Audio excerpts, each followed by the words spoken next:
Mm. Mm. You are. Did everybody Okay. just get that this meeting's being recorded notification?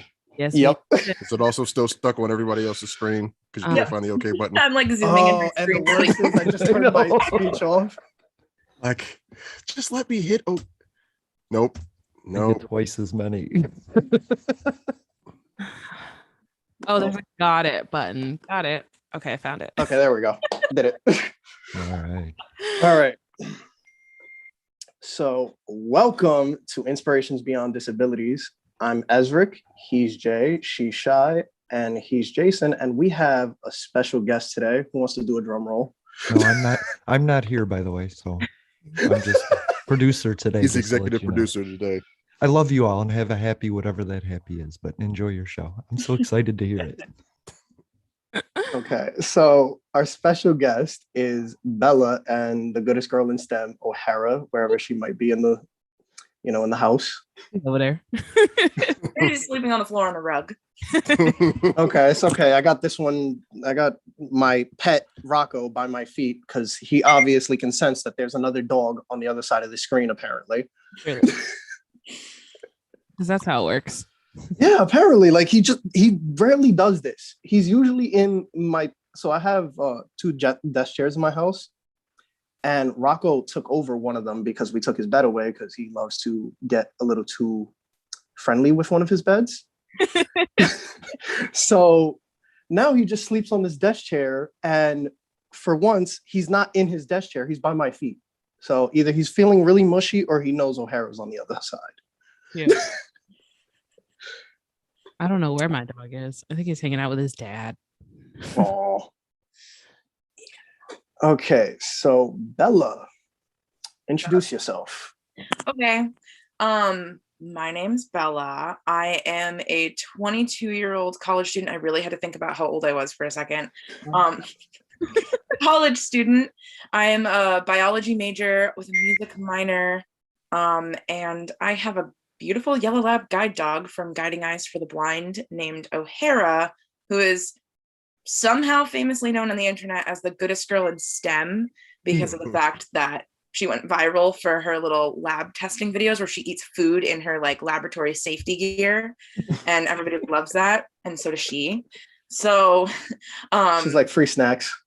100% those are her favorite videos to make. She's like, why are we not doing this now?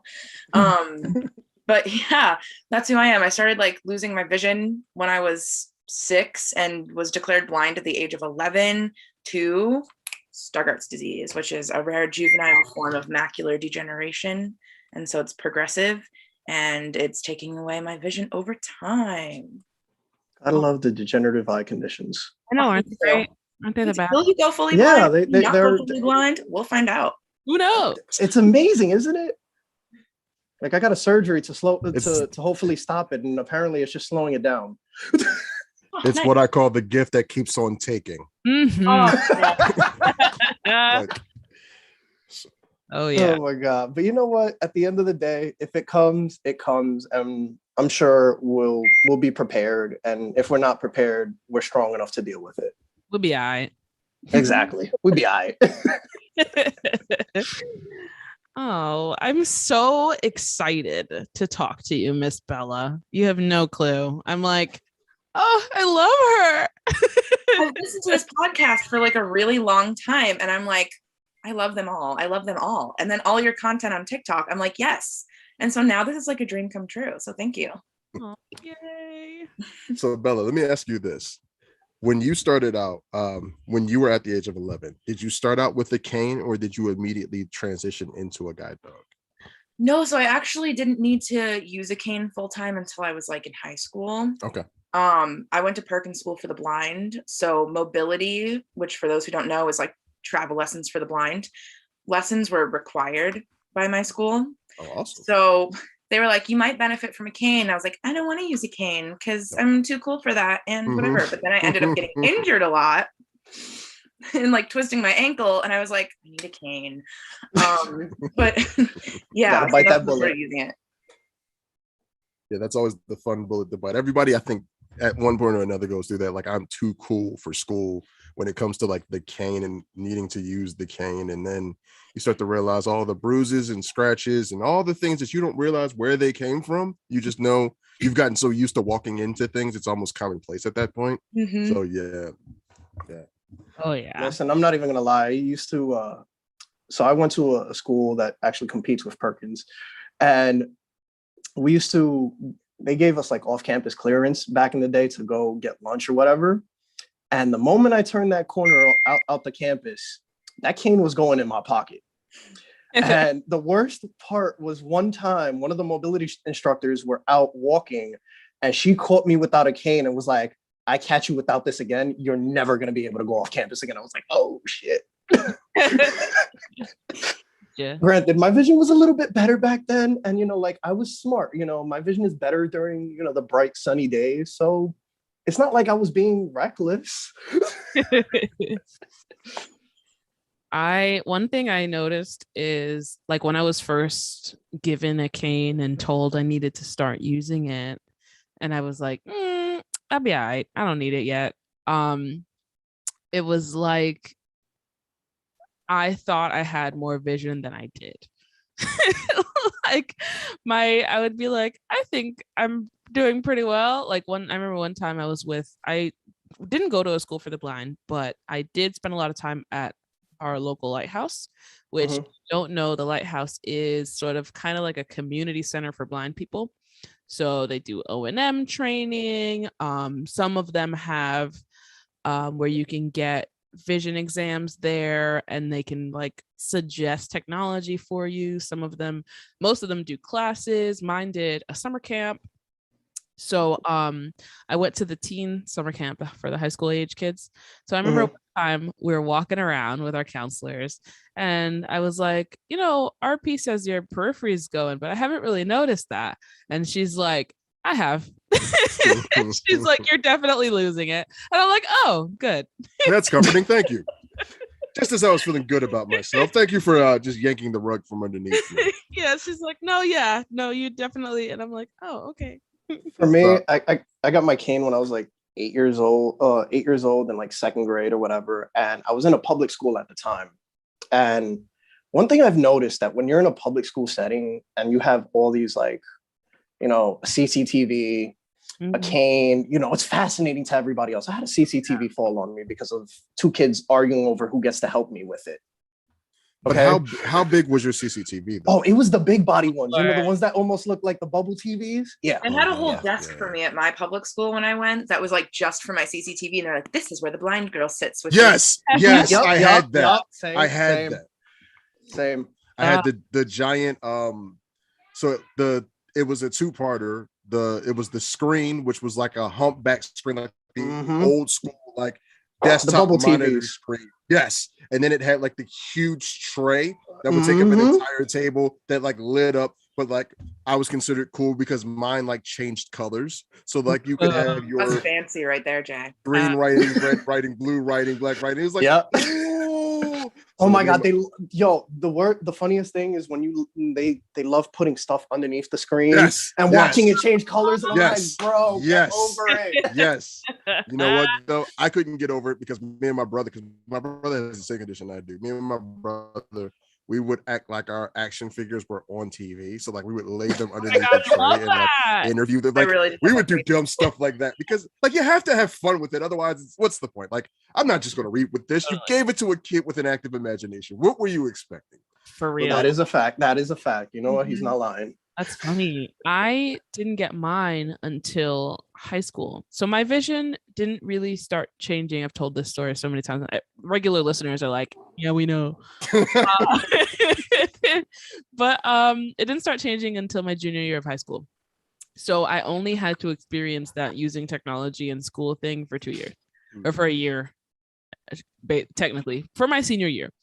So I used this, it was like portable, it was their version of portable anyway, and it was this huge, I think it was by Optelec, but it was this huge CCTV that fit in this like giant briefcase, right? So the briefcase was like it was basically the size of a suitcase, but if you laid it down on its side. So it's like the Vizio before the Vizio was a Vizio. It's like the Vizio when the Vizio was 25 pounds. Like, Jesus Christ. God, yeah, I remember those. So it folded and you could bring it around, but really it wasn't portable. Like I used to keep it in the band room with the euphoniums. Like it was not small. That's how bad it was back in the day for things that they considered portable. Like, yes, if you can technically lift it, it's portable. It's portable. Yes, but I'm like 5'1" and 100 pounds. Like, this is not portable. This is a daily workout for me. Like, it was not okay. So that's what I used. And basically I hated bringing it to class. So what I would do is I would bring it to certain classes. Some of my classes were upstairs, so it was not gonna happen. It just wasn't. I would bring it to certain classes, and then other times I would just leave it in the band room and I would just take my work and go do my work in the band room. Like I would put my CC, because my band director was super cool. So I would just put my CCTV up on a random table in the band room and just be like, okay, you gave me a test, I'm gonna go take this over here. And I would just, because I didn't feel like bringing the CCTV upstairs. Like we had an elevator, but like, no, I don't want to. I had a room where I would just take my tests and stuff with my CCTV. And then I had my iPad, so I would like take pictures of things and zoom in if I needed to. But because I was the only kid that was allowed to have her iPad out all the time, and I had the Wi-Fi password and everything. But so that's what I did. And then my textbooks they made me use I forget what the app is called, but they were all digital. oh, that's nice. Yeah. That'd have been nice in high school, but I went to high school like decades ago. So that would have been nice. Yeah. Bella, what was the point when you finally decided that, like, hey, either this cane thing ain't working or I just rather have a guide dog? Oh yeah. It was like in my head for a while, because at Perkins, like other people who went there had guide dogs, specifically teachers and staff. And so I was like, they're really cool. And they obviously can do things that canes can't do. And I was like, I really think I need one. But then it really confirmed in my mind when I had two ophthalmologists tell me that I could benefit from a guide dog, and they don't even know each other. And so my regular one at Boston Children's Hospital, and then my Perkins makes you go to do a vision evaluation on campus at their ophthalmology clinic. Just saved my life. It's a very, they like require you to do it. But they were also like, a guide dog might bring you more than a cane can bring you for the way that your vision is presenting. And I was like, I thought guide dogs were only for fully blind people, but apparently not. So the one thing that shocks me about this is, from what I've heard, most schools for the blind, they're not really keen on their students having a guide dog while they're, on their campus. They rather you wait till you graduate, and then, you get it when you're moving on to college. Why is that though? I feel like that kind of makes sense though, because if you think about high school kids, Yes. and the maturity level that exists there, and the responsibility that it takes, and just the environment. I don't know. Like I taught middle school, so it's different, but I feel like high school, I wouldn't want, because if you allow it, right? So now let's say there's like 6 kids in the classroom with guide dogs, right? Oh my God, that sounds like a mess. Imagine a pack of dogs. Yeah, exactly. So they have to be like, maybe wait until you go to college, because you never know. You know what I mean? Like that makes sense, because otherwise you got half the class with guide dogs and it's just a lot. Shit show. It's like a lot. And then, What I would imagine, you would think like at least let them have in the senior year. That way you would get at least a year of being acclimated with your dog. So that way when you go to college, you have, you have a guide dog who you're already familiar with, who you already feel comfortable with. Because depending on what campus you go on, some campuses are ridiculously huge. yeah, I know, it's nuts. That is nuts. That is true. I started getting ready for a guide dog like 2 years before getting out of high school, because the preparation process, my mobility instructor was like, we really got to focus on these sets of things, because like to have a guide dog, you have to be like super independent, like, and it's a lot to like be able to get one. So they were like, we got to work on all these things because they're going to like test you on all of this and like make sure that if you get lost, are you able to actually navigate out of it by yourself? Because a dog is not, Google Maps. So it's not just like, we're going to go this way. It's still up to you. So exactly. Wouldn't it be nice if they could teach your dog Google Maps? Like, that would be awesome. That would be interesting. So cool. I suffer from a lot of I don't know, I guess like I don't want to say like identity crisis, more like imposter syndrome when it comes to thinking of getting a guide dog. Because like you said, I used to think like, well, you have to be totally blind to get a guide dog. And I'm not even close to that. I still have, like I always say, I still have a decent amount of vision unless you turn the lights off. When you turn the lights off, we're all even. Yeah. But it's like I feel like maybe I'm not, which probably sounds dumb, but I feel like I'm not blind enough for a guide dog, even though I can think of situations where I feel like I would benefit from it more than my cane. But I don't know. I'm sorry. I was just gonna say, I think for because I had a friend of mine, once I like went open that I got approved for mine, go to me, how did you get approved? Because they told me I wasn't blind enough. And I was like, well, I don't know if you remember, I only have one eye and the other eye only has like maybe 30% left. And my vision is slowly deteriorating. So maybe that's why. But like I'm saying this because it doesn't hurt to apply for one and see what they say, because they definitely have to go based on your medical records and also what your mobility instructor has recommended. Yeah, I was just about to say, if you have an O&M instructor, talk to them because they have a way, like my O&M instructor is pushing for me to get a guide dog now. The only reason why I don't have one or I'm not in the process right now is because I feel like my apartment's entirely too small and I have a small child and I just can't imagine what that would look like with a dog, with my guide dog and a baby in here.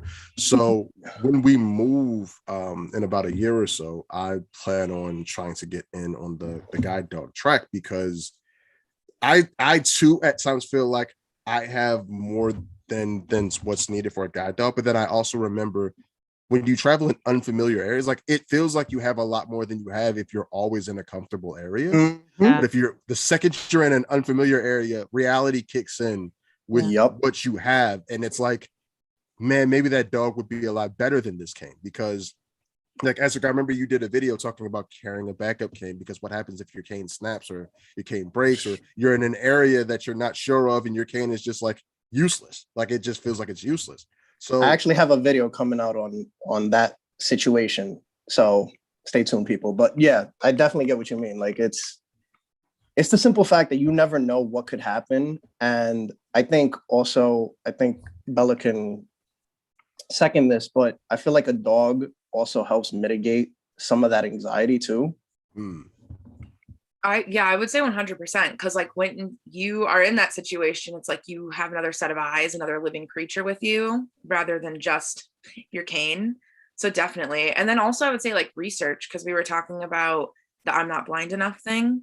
Yeah. Actually, when I first called schools, when I was like looking into starting to get ready for a guide dog, they were like, what's your visual acuity? And I told them, and I was like, but my disease is like degenerative. So it's going to get worse over time. Like usually very quickly. For mine, it was like rapidly getting worse. And they were like, yeah, you don't have quite enough vision loss for our program at this time. Wow. So some are like really, and I won't name names because I actually honestly don't even remember which ones it was, but like some, and I won't recommend one school over another, even though I love Guiding Eyes for the Blind so much, but each school is going to be, whatever's the right fit for everybody, like their own fit. But like Guiding Eyes was really good about like, well, what's your story? This might be your visual acuity, but that doesn't mean that's how you like travel. So like, can we come see you travel? Which they all come see you travel, but like, we want to assess you as an individual, not you as your visual acuity. Yeah. So I liked that. That makes sense. Cause honestly, visual acuity is really annoying, especially if it's judged just by that stupid big E chart, because like That chart gives me nightmares. I hate that stupid chart. What letter is this? I don't know. They're like, yes. The only one, and I made a video about this because I was like, but the only one I could see is a stupid big E. And I'm like, is that because I can see it, or is that because I know it's an E? So I just had an appointment a couple of days ago where I had to do this stupid eye chart thing.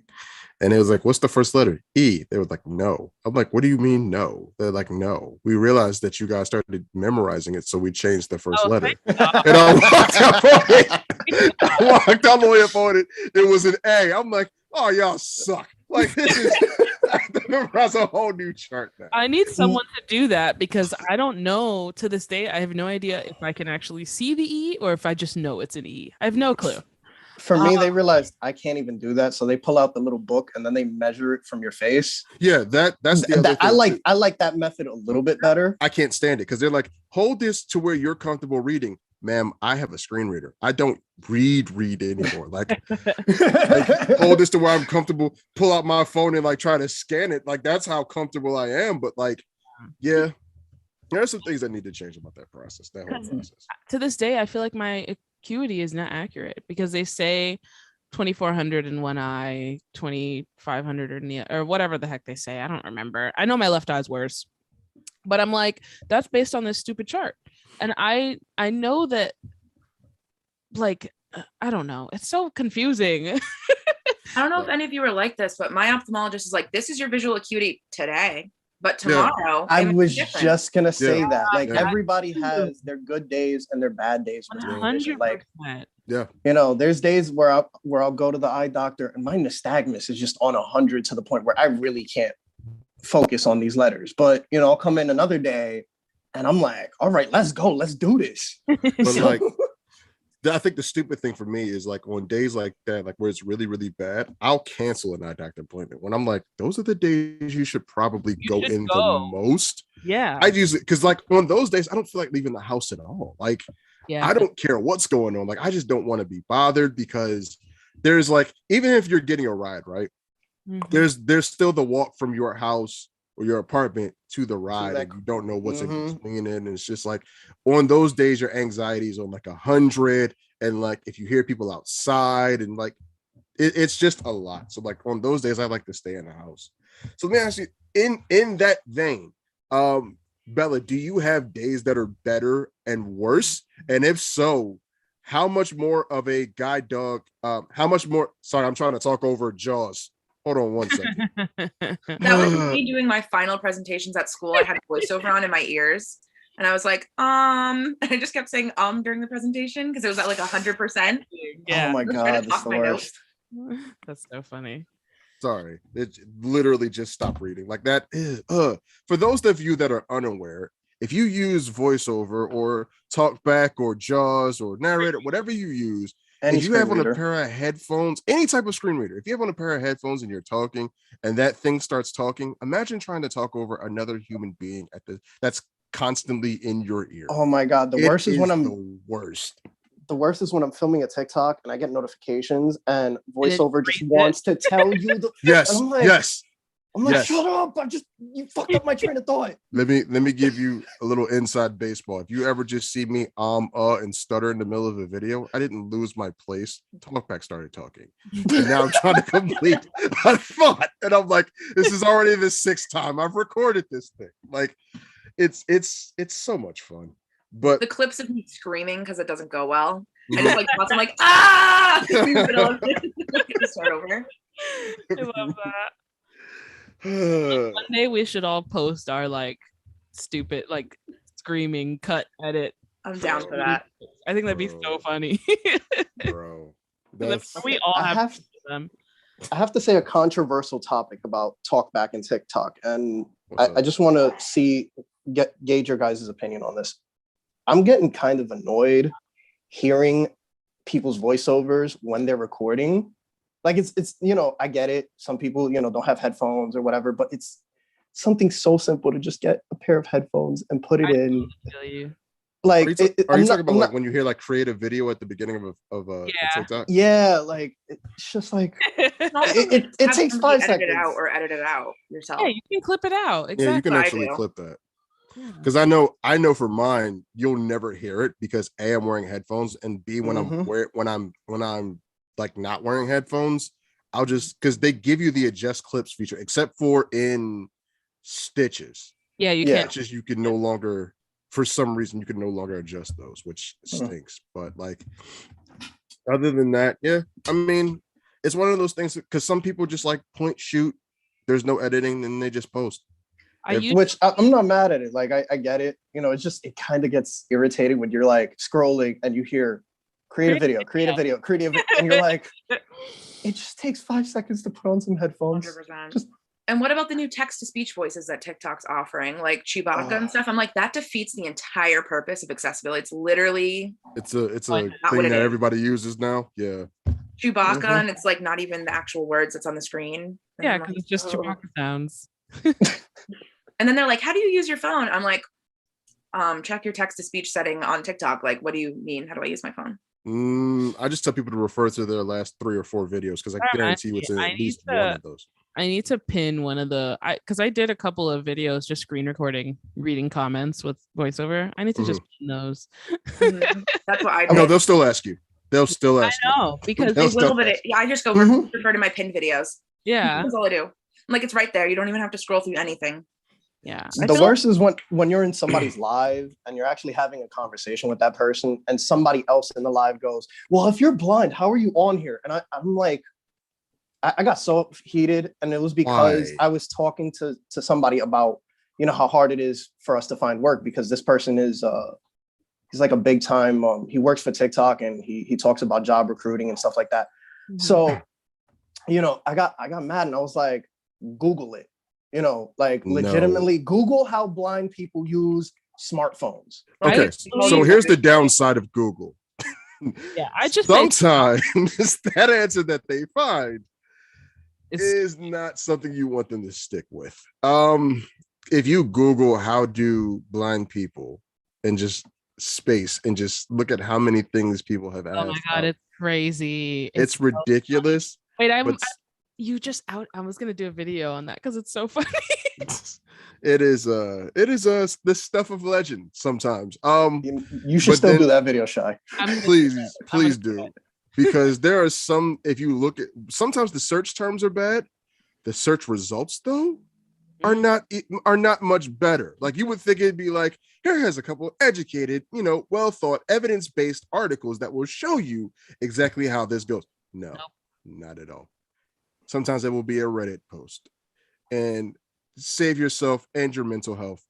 Don't read the Reddit post. I love Reddit. Reddit is a journey. I love it. Oh my god. Reddit is a journey to therapy sometimes. It has its hits and misses because I'm not gonna lie, there was a few topics on there's a subreddit for blind people. There's a few. And there's a few topics on there that I remember wanting to talk about on TikTok, but because I'm one of those people that go, oh, I don't feel like doing this today. I'll do it tomorrow. And that idea just out the window. Dude, so this is what I do with those, right? I'll write them all down. Like if I have a topic idea, I'll write it down. And then what I do is in one day, and that's why a lot of my videos just look like I'm worn the same shirt every day for like 7 weeks. It's because I shoot them all in one day and I let them sit in the drafts. And then when I'm ready to put it out, I'll put it out. Like if I feel like something needs to be changed, because something could be funny to me today that sucks tomorrow. Oh yeah. And I'll just go back and just edit that and change it. Or sometimes it's just like, this was in poor taste. Let me just go ahead and leave that be. Like, let me just get off that. Because there's been a few videos that I've wanted to like respond to people saying things in the community. It's just like, come on, y'all, this is too far. But like, sometimes I'm like, that's in poor taste. Let me just let that be. So if you have an idea, either write it down or if you don't feel like putting it out in that moment and responding to comments, just shoot it and let it sit in the drafts. That's what the drafts folder is for. It's basically like your upcoming projects. For me, when it's like that whole moment of just shoot it, it's like, no, I don't want to. Like, I don't feel like it. I don't feel okay. Like, I don't know if it's just an ADHD thing or what, but I just like. I do that too. So you're like, in theory, it sounds great, but I don't know if I have the energy. And then the editing and like And the funny thing is, I'm not even that like exquisite with my editing. All I do is throw a sound over it and call it a day. It's not special to my videos, really. Nice and simple. Yeah, I have a pet peeve with people with sound, because if you're going to throw a sound on the video, definitely, please adjust the music volume. Oh, like, don't. I always my first setting is I go 100 on the original sound, which is usually me, and then 10%. 20% on the actual. Some people literally do the other way, and it's like this, and all you hear is the music just blasting in the background. It's like, okay, I don't even know if I'm gonna watch this. What are you saying? And the worst is that messes with my ADHD, because I can't, like, it is so hard for me to focus on one thing. So now you got two things going on, and they're overpowering each other. I cannot figure out what is what. Okay. Bella, what as a large platform creator, because you are killing it, what do you find to be like the joys, like the pros and the cons of like being a TikTok and being a large creator? Okay, first of all, thank you. I wouldn't say, I don't know, I just don't feel. People are like, you're TikTok famous. I'm like, I am. Yeah. Like, I just don't feel it, because in my personal life I'm like a loser, so I'm like, I don't know. Okay. So relatable. I'm like, oh, okay. No, my biggest thing is just like all the comments. That's a big struggle, because I try to respond to as many people's comments as possible, and people are like, don't read the negative ones, and I'm like, but then I can't respond to like the people who are genuinely being nice, because I don't have money to pay somebody to go through my comments and like do it for me and like manage them, and I want to be like respectful of those who support me. And so I'm terrible. Like, I can't just not read the comments. Also the pressure to post is is big, because my videos tend to get a decent amount of views, and then if I don't post for a couple days, people are like, where's the video? I'm like, I'm like a full-time college student, and I'm like, oh my god, I'm like, god. People don't like, understand I love that. it all, and this is really, really fun, and I am very grateful for it. But like at the same time, like, I don't get paid enough to do TikTok. I'm sinking thousands of dollars into an education currently, and I'm kind of in the science lab right now, and I can't. So sometimes I like tried to film in the science lab. So I was like, here we go. That's it. That's the video for today. And I was like, it's done. That's it. Well, I was like cell culturing. I was like, cool. Science. I don't think people understand that. Like, TikTok is absolutely fun. Like, to me, it's been a creative outlet since I started, right? But like when you're in school, you don't have that kind of time to like. I remember I used to put out like 3 videos a day, and now I'm grateful if I can get like 2 out a week, just because like school is that kind of crazy. And like when you get the messages like, where's your video? Where's your video? And you're like a parent and you have a new baby at home. Listen, you like, literally what? People like expect you to just be able to put on a face and do a video. Yeah, it's not really that easy, especially when your child is crying and grabbing it. Oh, Ava's at the stage where she grabs things now. So there's a video where I tried to shoot a video and she like literally Suge Knight my phone from me, like that was the end of the video. But like it's a challenge to be able to like just do that on a consistent basis. Like, you love doing it, but like on a consistent basis every day, all the time, it is not as easy as people. Like, YouTube has that ability to where if you're a YouTube creator, you can legit drop a video once a week, and that's it. That's fine. TikTok is all about that instant gratification. It's an everyday thing, so it's not as easy to do that anymore. I disappeared for a whole month, and I had people like in my inbox, are you okay? I'm like, yes and no, but just let me be. Just let me ride it out. I mean, y'all have seen me drop out. Like, I haven't posted. Like, I recently just started posting again, I guess. But like, I got a new job in August, and like, I just have been trying to throw my brain into that. And by the time I get home, all I want to do is lay down. That's all I want to do. And it sucks because I'm not even doing things I'm supposed to be doing, like cleaning my house or working on my RBT training or anything. I'm literally just laying. Because at the end of the day, that's all you have the energy to do. Yeah, I mean, that's all you have the energy to do. I'm loving my new job. It's definitely amazing and a time, but it's also exhausting because I'm chasing around kids on the spectrum all day, and it's great. But it's like, okay, I'm just gonna lay down when I get home. Totally understood.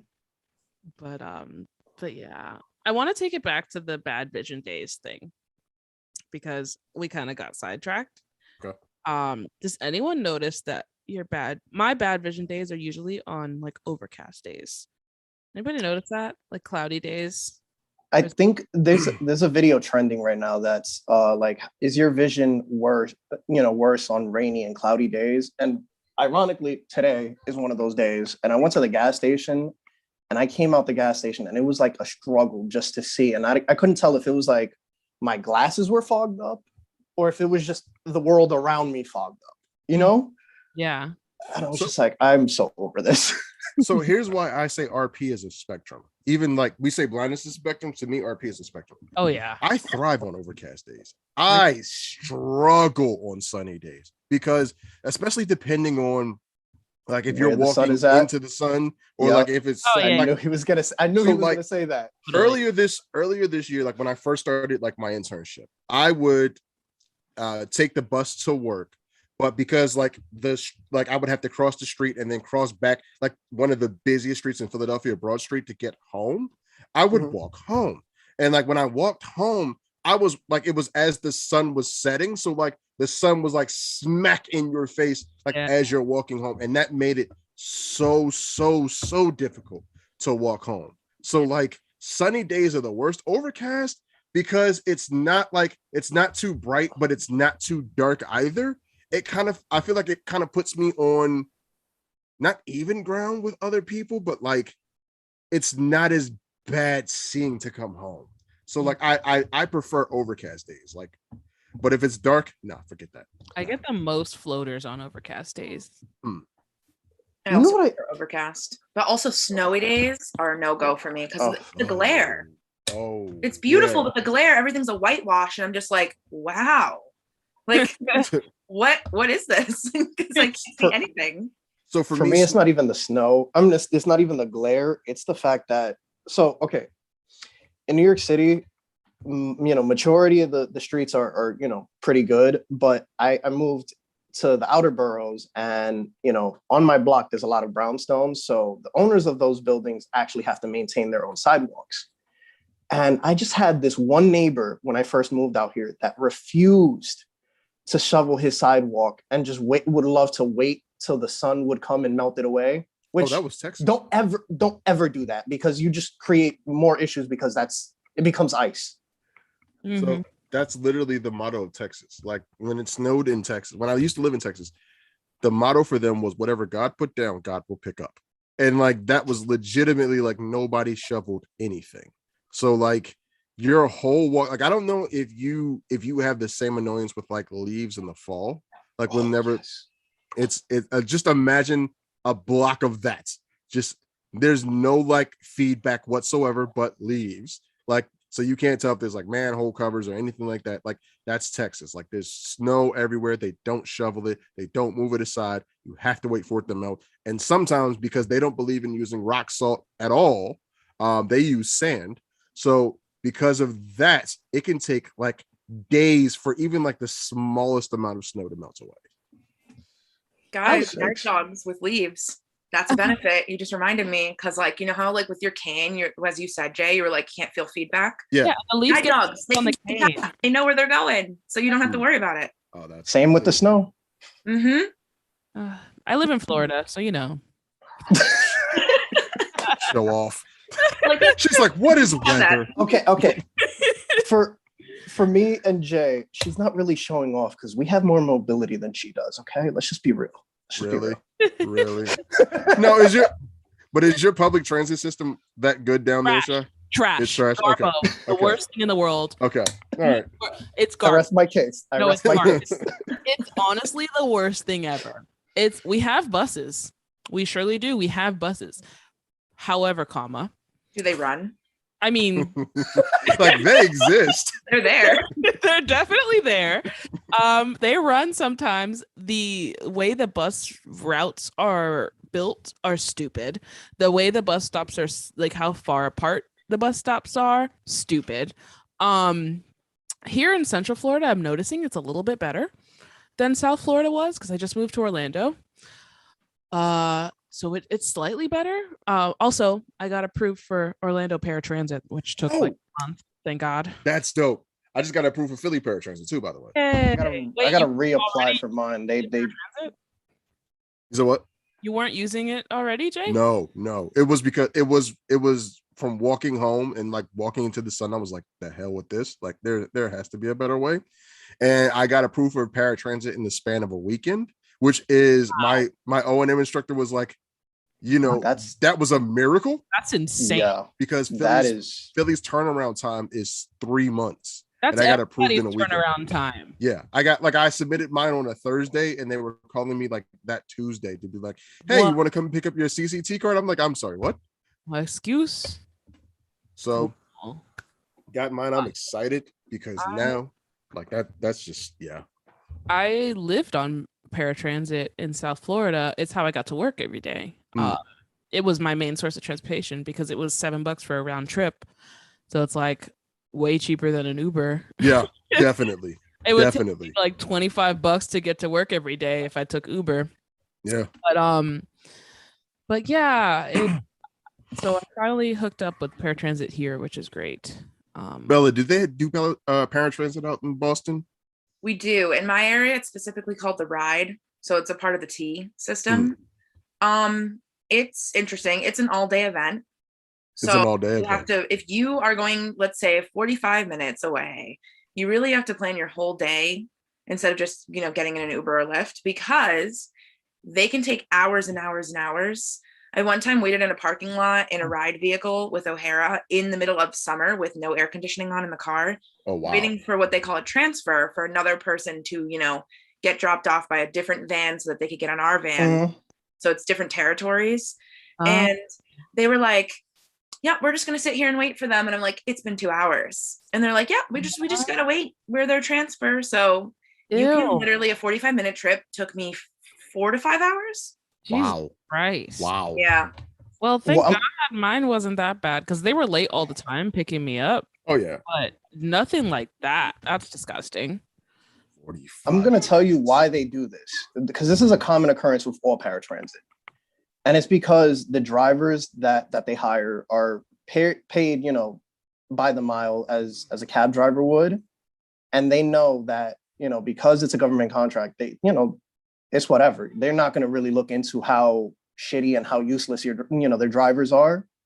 So these drivers will take advantage of the fact that you can't see or you can't really say much and take the longer route. Like I've had my friend come out here from my house. She lives a little bit further out in Brooklyn, but the paratransit would take her into Queens to go back into Brooklyn, which makes no sense.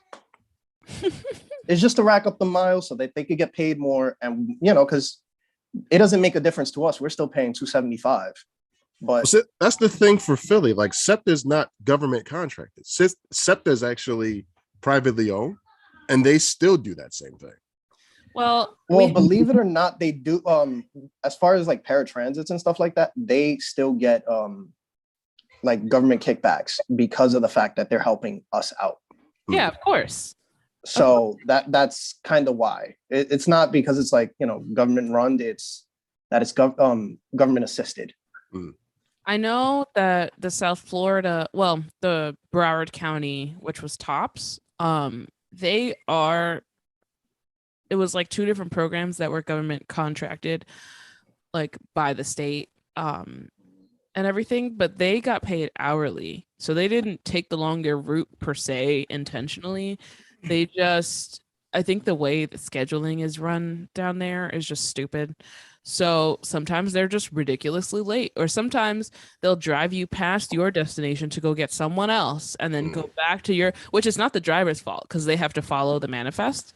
So it's really scheduling that screws them up. And then up here, it's Lynx is the company in Central Florida. And I think they're in other places in the South, but they're like a business. So from what I've noticed, they're super strict. So they seem to be really on time so far. So I'm hoping it stays that way.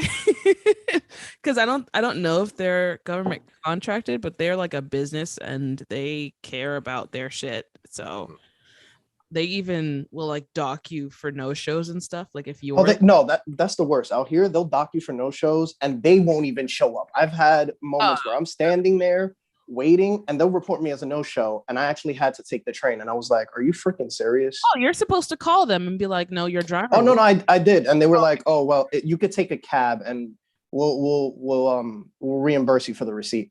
I was like, do you realize the whole purpose of me doing this is I can't afford a fucking cab? So I was like, fuck it, I'm taking the train.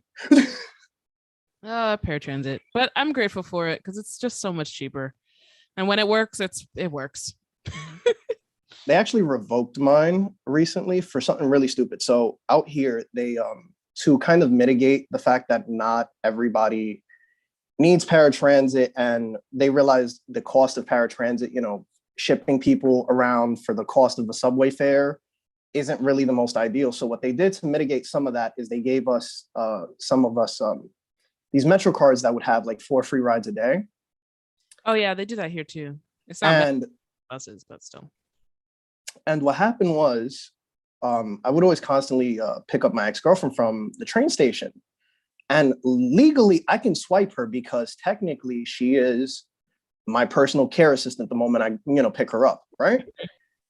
But some asshole cop was sitting there watching me and reported me without even telling me that he reported me for misusing my Metro card. So now I have to reapply and, explain to them, listen, that incident right there that your little a-hole of a cop, reported was me picking up a friend of mine that was acting as a, personal care assistant, taking me to an eye doctor's appointment. Well, paratransit is a journey. Anyway. Let's back to Bella. Let's talk about Bella because she's our guest. I'm like, I hate talking about myself, but okay. It's okay. We all do. And now we do this. When we were all on that side of the microphone, it's always like uncomfortable to be like, I don't like talking about myself.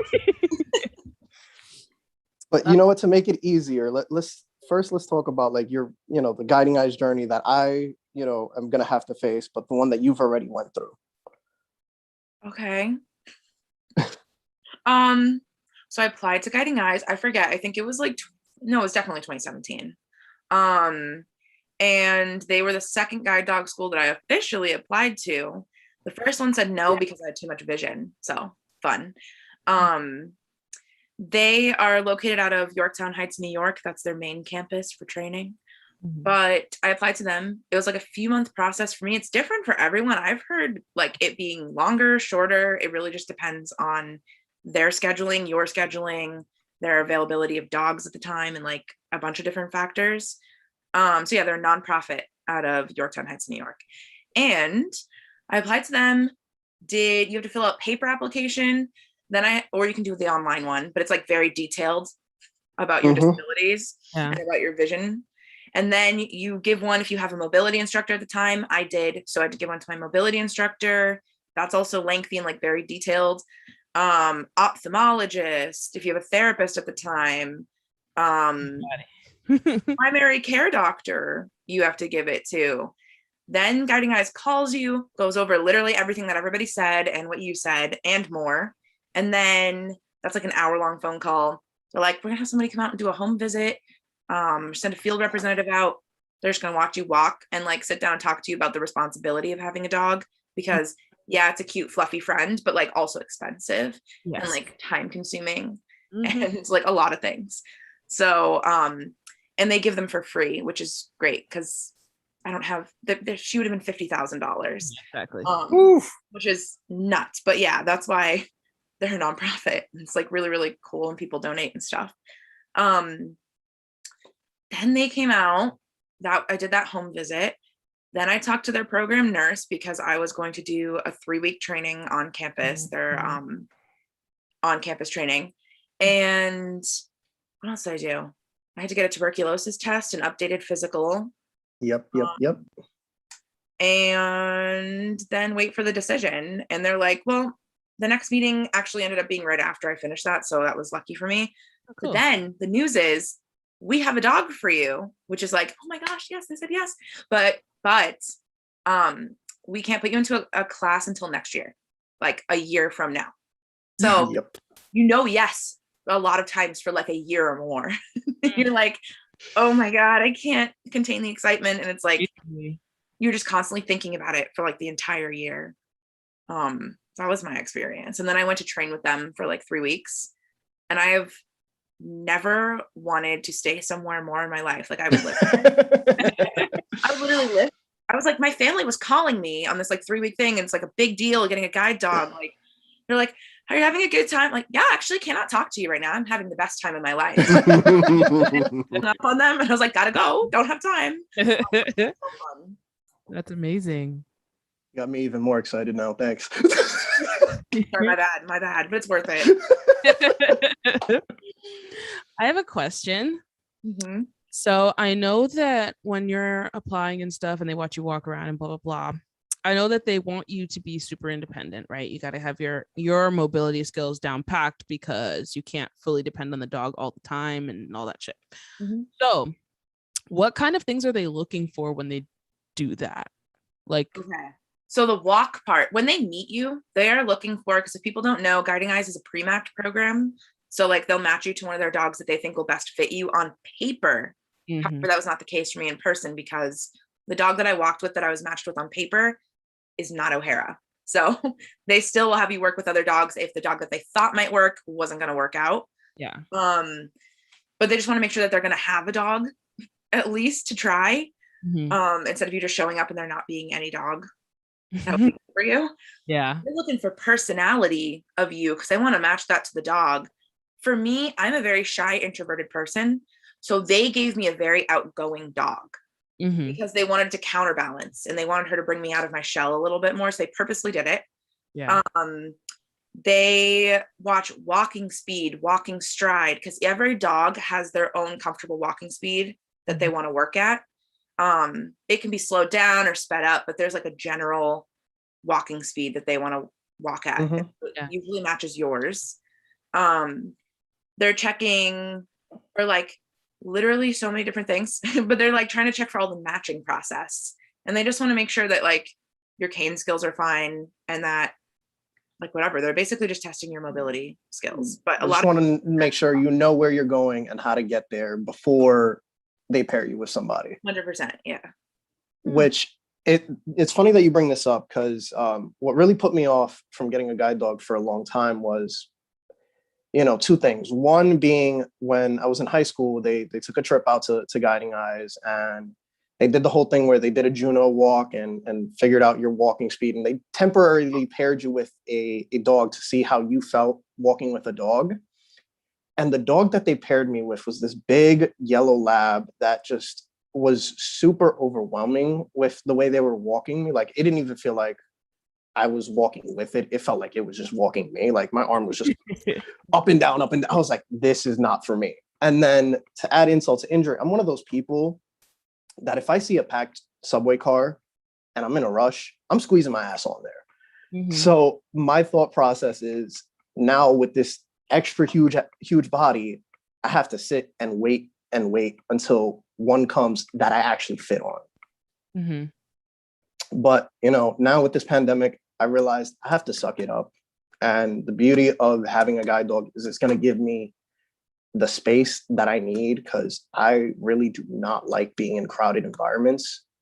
Like, it's funny because I live in New York City, but I just don't like I avoid Times Square with a burning passion, because I cannot stand having like more than 5 people like on top of me typeness. Like, it's the worst. It's a sensory overload type of situation. Exactly. It's definitely that. Yeah, that for sure though. For me, I get sensory overloaded with noise more than people. That too. I feel like when you go to a restaurant, and I think we've had this discussion, so let's not go there. Yeah, exactly. Not even restaurants, but like clubs and stuff. It's too much. Ooh, I don't even do that. I rarely do that. Somebody put in my videos like, let's go bar hopping. I'm like, I know I'm a New Yorker, and I know I'm like 25, but I'm not a drinker like that. I don't like being drunk that much. And two, I don't like bar hopping. Like I don't like the people at bars irritate me. The noise level irritates me. Clubs though. Bars are more chill in my opinion. Well, the New York City bars out here, they're just as worse as clubs because they're practically like mini clubs. So unless it's like a really like shitty just dive bar that like you go in, get a meal and share a beer with your friend, that's the vibe I can deal with. But if it's like a legit bar where there's many people, a lot of noise, I'm just like, no, I'm done. I'm walking out. Another one of the imposter syndrome things is I was dealing with is like I don't go places enough. It's like what this dog needs to be working, and I feel like I go to work and I go home and I'm like, I guess I'll take the dog to work, but then I work with children, so I'm like, does that make sense? So that's another reason why I'm like, I don't know if I should apply. It might be good to like sit down and talk to a guide dog school and be like, hey, I'm thinking about it, but here's my situations, and then offer like their opinions on it. Yeah, maybe we'll do that.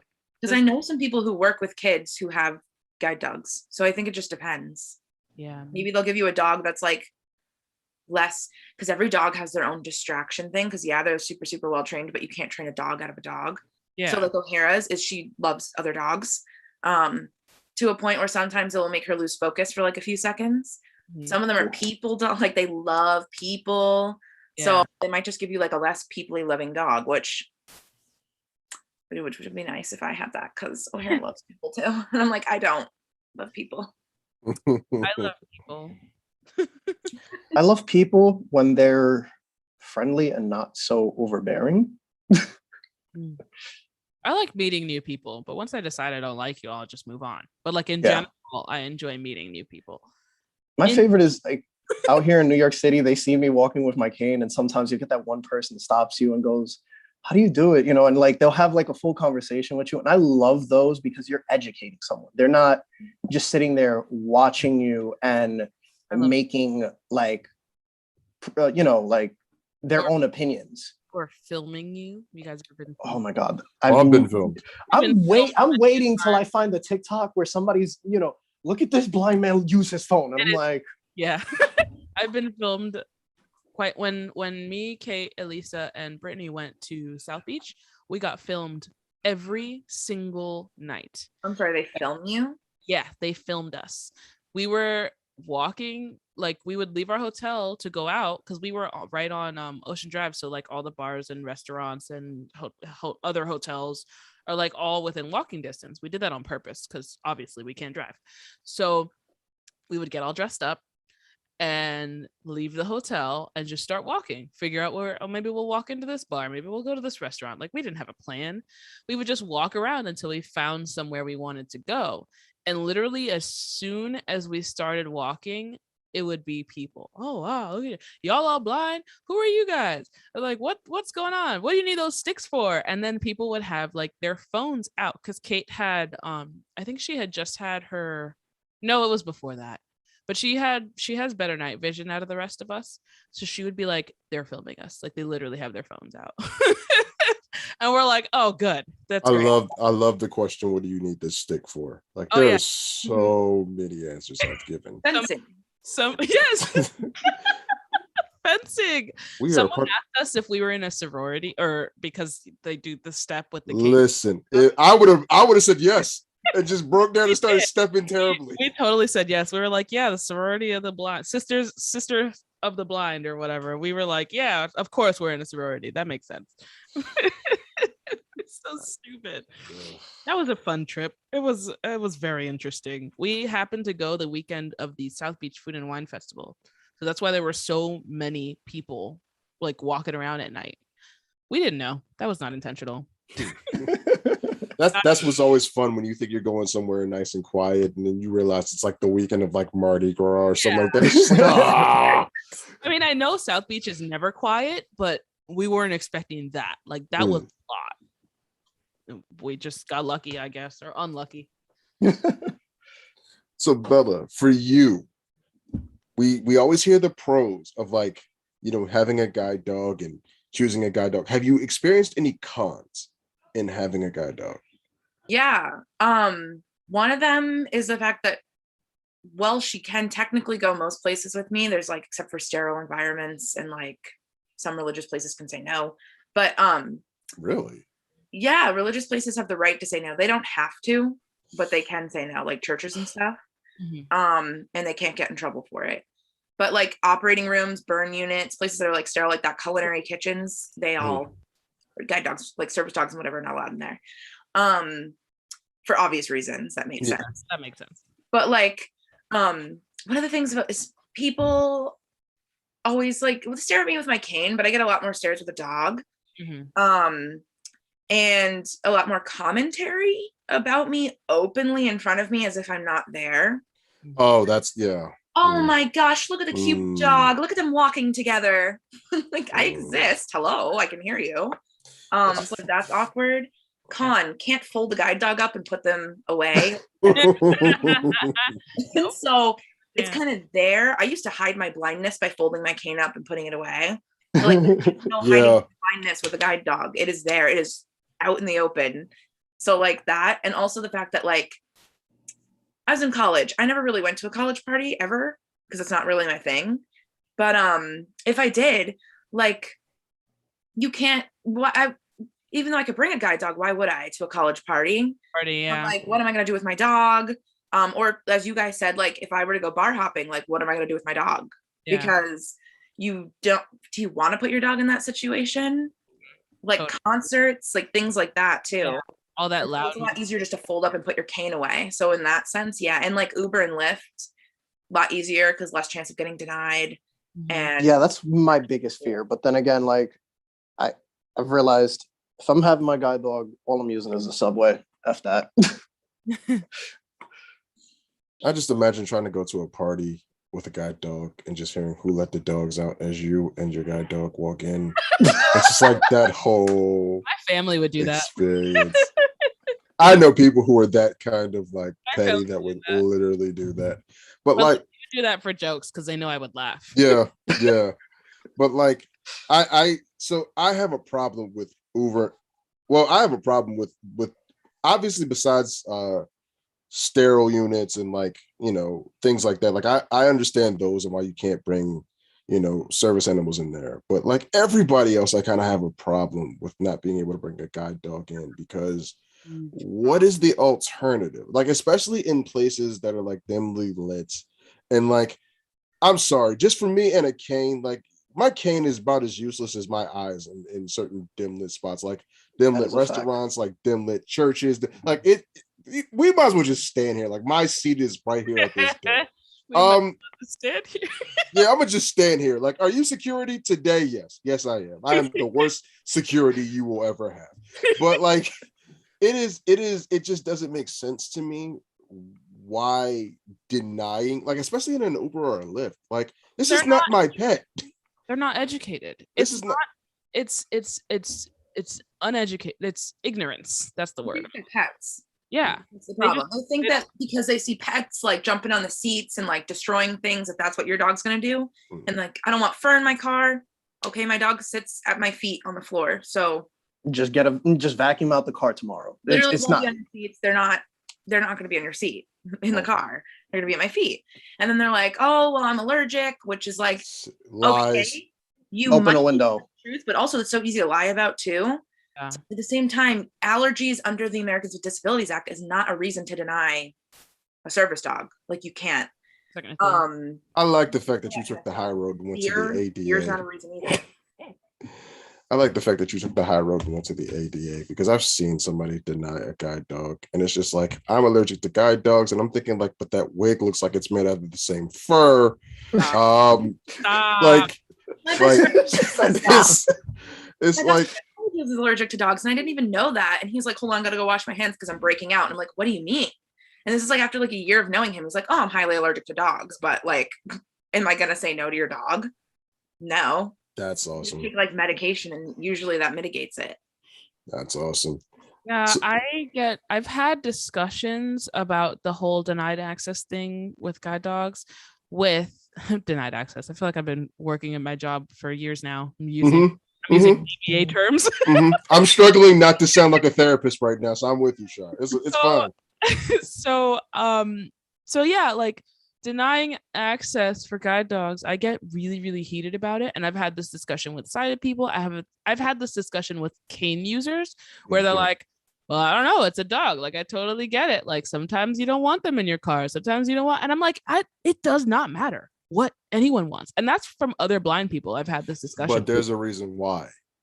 So this is something that we talked about a couple episodes ago. Well, a couple episodes ago. It's been months now. But like complacency, there's a term. Oh God, I have to use this term. So there's a term called collapse and submit. And it basically means that you've had so much pushback on you that you just willingly go along because in your mind, if you don't, there's no way to live life. So like making excuses for people denying your guide dog comes from the fact that you've had to make excuses for other people denying you for things that have been reasonable, right? How many people have experienced reasonable accommodation denials at work, at school? How many people have been denied it at going to the grocery store? So it just becomes part of life. So like, oh, they don't want a guide dog in their car? Okay, well, that's just part of life. I understand people having allergies. I totally do. But like, I don't think if you have to request 3 Lyft rides in a day, I doubt all 3 of them have the same allergy. Yeah. Right? But it just becomes one of those things where you just go, okay, because if you confront it, if you challenge it, then it's a harder road to toe to get to either where you want to go or even to get picked up again. Because not only can you rate your Lyft drivers, but I don't know if you know this, they rate you too. You surely do. So like if you start to get a difficulty rating, they will decline you. And many people know that. So it's just like, I'll just go along with what's there. I'll just go along with what's happening. The thing that bothers me is I'm not having the conversation with other guide dog owners.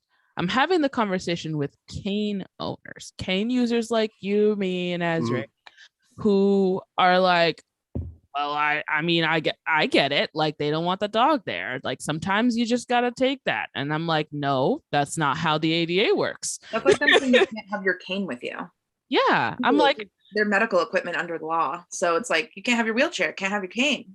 Same thing. That's what I'm saying. And that's why I get so annoyed. Like, if someone was going to deny you access because of your cane and they're like, oh, well, that's stupid because it's an inanimate object and blah, blah, blah. And I'm like, who cares? It's the same thing. You're using that device to get around, and so is a guide dog user. It's not a device, it's a living thing, but it's the same. Under the law, it's still the same. Exactly. As a cane, as a wheelchair. Exactly. And that's why I get annoyed. I get especially annoyed when other disabled people do that. Here's the other thing too, because I made a video on this. What's the punishment for violating the ADA? Yeah, nothing.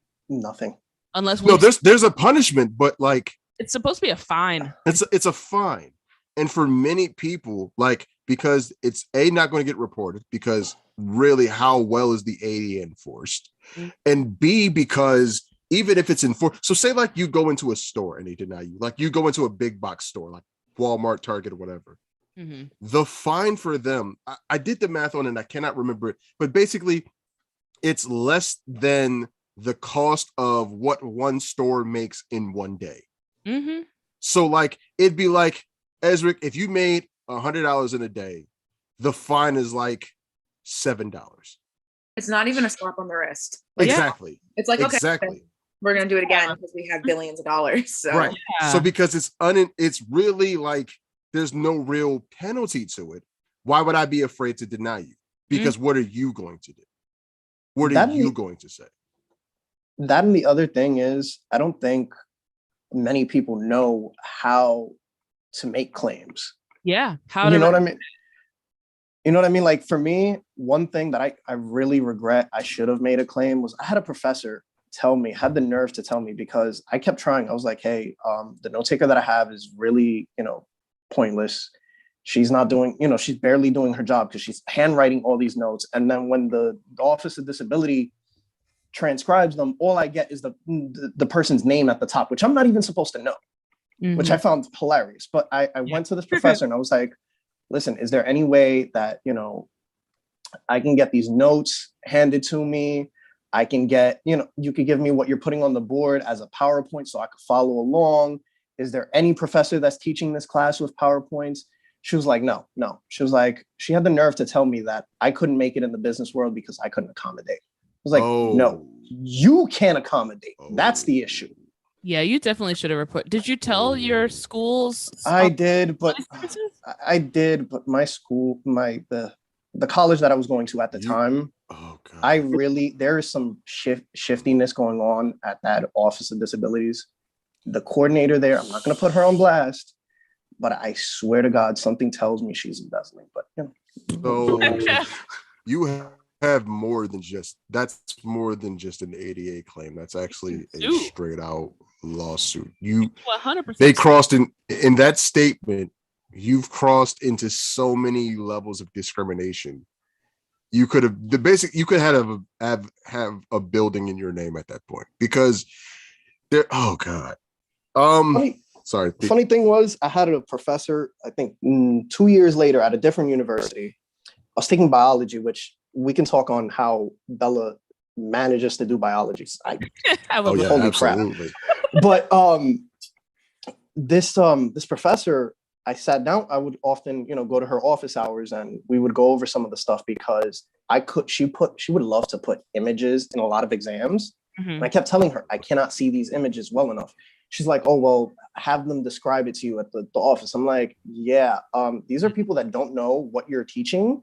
So they're just describing it to me as blobs. And some of them that know what they're describing to me don't want to describe it to me properly because they're afraid of giving me the answer. Mm-hmm. So, how can we mitigate this? And she was like, oh, I'm sorry. I really can't do much. And she had the nerve to tell me, she was like,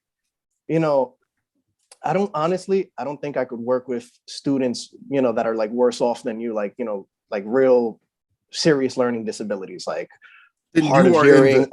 I was like, bro, I was like, ableism. Don't be the arrogance of some professors is like, I've been told that like this school is not meant for people like you.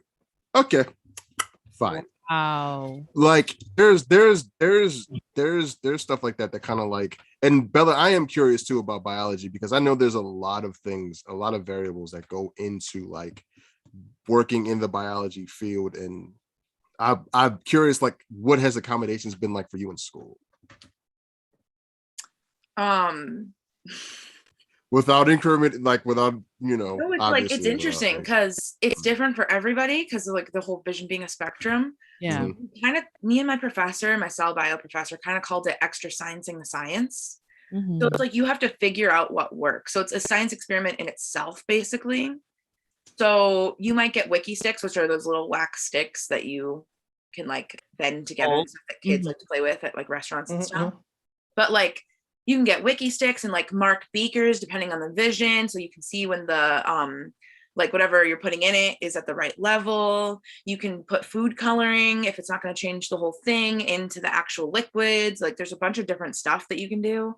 Automatic pipettes, so you can set them to how many milliliters you already need, so that you don't have to worry about having to, because I cannot see the like liquid going into the pipette.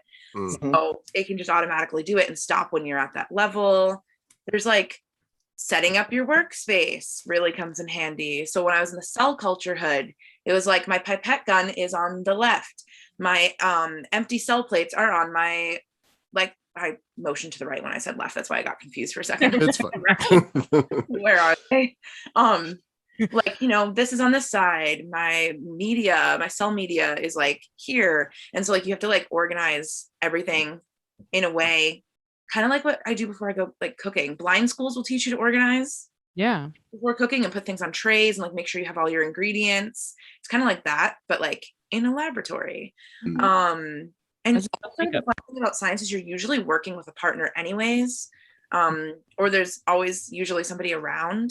So you can just like use your advocacy skills and be like, hey, this is what I think should be happening right now. Can you let me know, is this bubbling? Is this not bubbling? Is this turning this color? Yeah. Is it not? Because that's what it says in the experiment that it's supposed to be doing. So can you just let me know that if that's what's actually happening? Mm-hmm. So it's just a lot of communication and like tactile and just like adapting basically. But one of my mentors is a blind scientist at Woods Hole in Cape Cod, which is like that science place from Jaws. Mm-hmm. Yeah. is from, the one who like dies from the Yeah. shark. But he's from Woods Hole. But like there's a blind senior scientist. She is RP actually. She's in charge of her entire department at Woods Hole. And people are like, you can't be blind and be a scientist. And I'm like, there's actually a lot of blind people in the like the STEM fields and everything. Yeah. You can do it. You just learn to adapt. Yeah. It's all about adapting for sure with everything that we try to do. I mean, literally everything. It's all about adapting. It's just what I find interesting is figuring out exactly what is going to help you adapt. Exactly. Which is the fun part, I feel like. But I noticed in school, the teachers who didn't understand or like didn't really care to understand, they weren't dismissive and gross about it, like what you guys are telling me about, Ezra and Jay. They were kind of just like, okay, you just tell me what I need to do and I'll just do it. See, like, I love those. Which is totally fine. They're like, I don't really care. I don't want to learn about it. I don't care, which I wish you did care and wanted to learn about it. But at least they're not like crapping all over me. They're just like, whatever you need me to do, I'll do it, whatever. And like, and I'm like, cool, send my testing center, give me this much time, blah, blah, blah. And they're like, okay, cool, whatever. And they just do it. And that's fine with me. Like, I wish you wanted to be educated and I wish you wanted to work harder to help me figure out more things that can, but if you don't, fine, just let me do what I need to do, you know? It's funny that you say that. I had a professor, I shout out to him because I love him to death, because after he made that mistake, he actually started tutoring a friend of mine who was VI. So this professor, I was taking statistics, which some of us know is not the most easiest class when you have vision problems, because graphs, scatter plots, they're not easy. So this professor, he was like, I really don't know how I'm going to be able to teach you. I was like, yeah, I'm going to get a tutor. He's like, yeah, you know what? I'm going to make the exams take home. You can work on them with your tutor. I'm perfectly fine with that. I was like, okay. But funny thing was, after I aced that class, but after I, took that class, another friend of mine was struggling with that class, but with a different professor. And she applied for a tutor and she got the professor that I had as a tutor. That's funny. So I found it funny that he was struggling to figure out how to teach somebody who's blind or visually impaired, how to teach them statistics. And then he went and moved on to helping somebody who was blind, teaching them statistics. Maybe he looked into it and was like, this could happen to me again.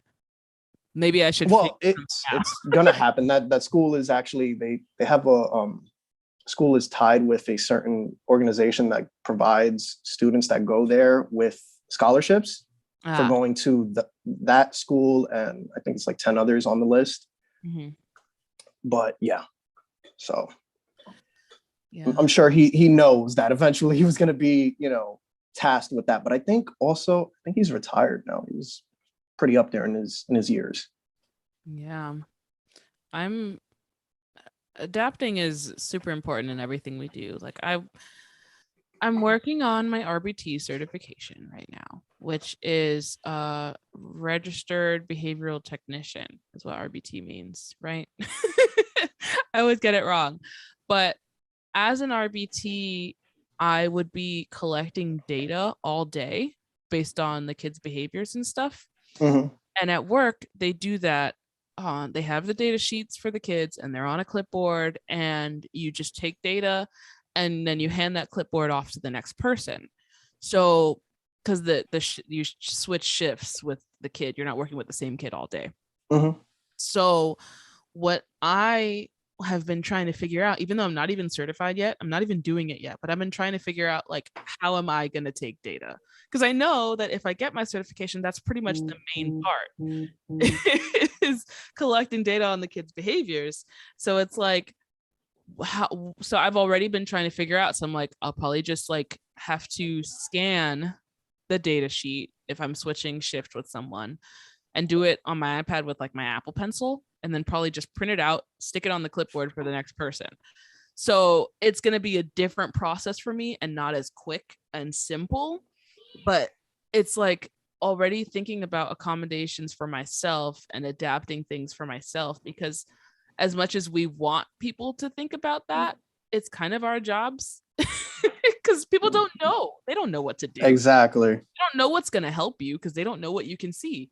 Mm-hmm. So you have to accommodate for yourself as well. It's not just relying on the other person. You have to, I want to say, advocate and express what you need, as well as for those moments where they can't give you what you need, you have to get what you need. Yeah. You know, for example, like I just you know, I've seen a lot of, you know, higher caliber TikTokers with Orcam, but my family right now is putting the money together to help me finance it. Like they're putting the down payment, and I'm going to be paying the monthly payments. What is the monthly payments on Orcam? Oh, I think right now it just went up to 120. It was $100. It was $100 back in November, you know, for Black Friday. I'm hoping that when I speak to the rep on Monday, he could drop it back down to that $100, because I'm really not trying to pay that. Like it's $20, but that adds up over time, you know? What's the down payment? The down payment is $1,500. That's a down payment?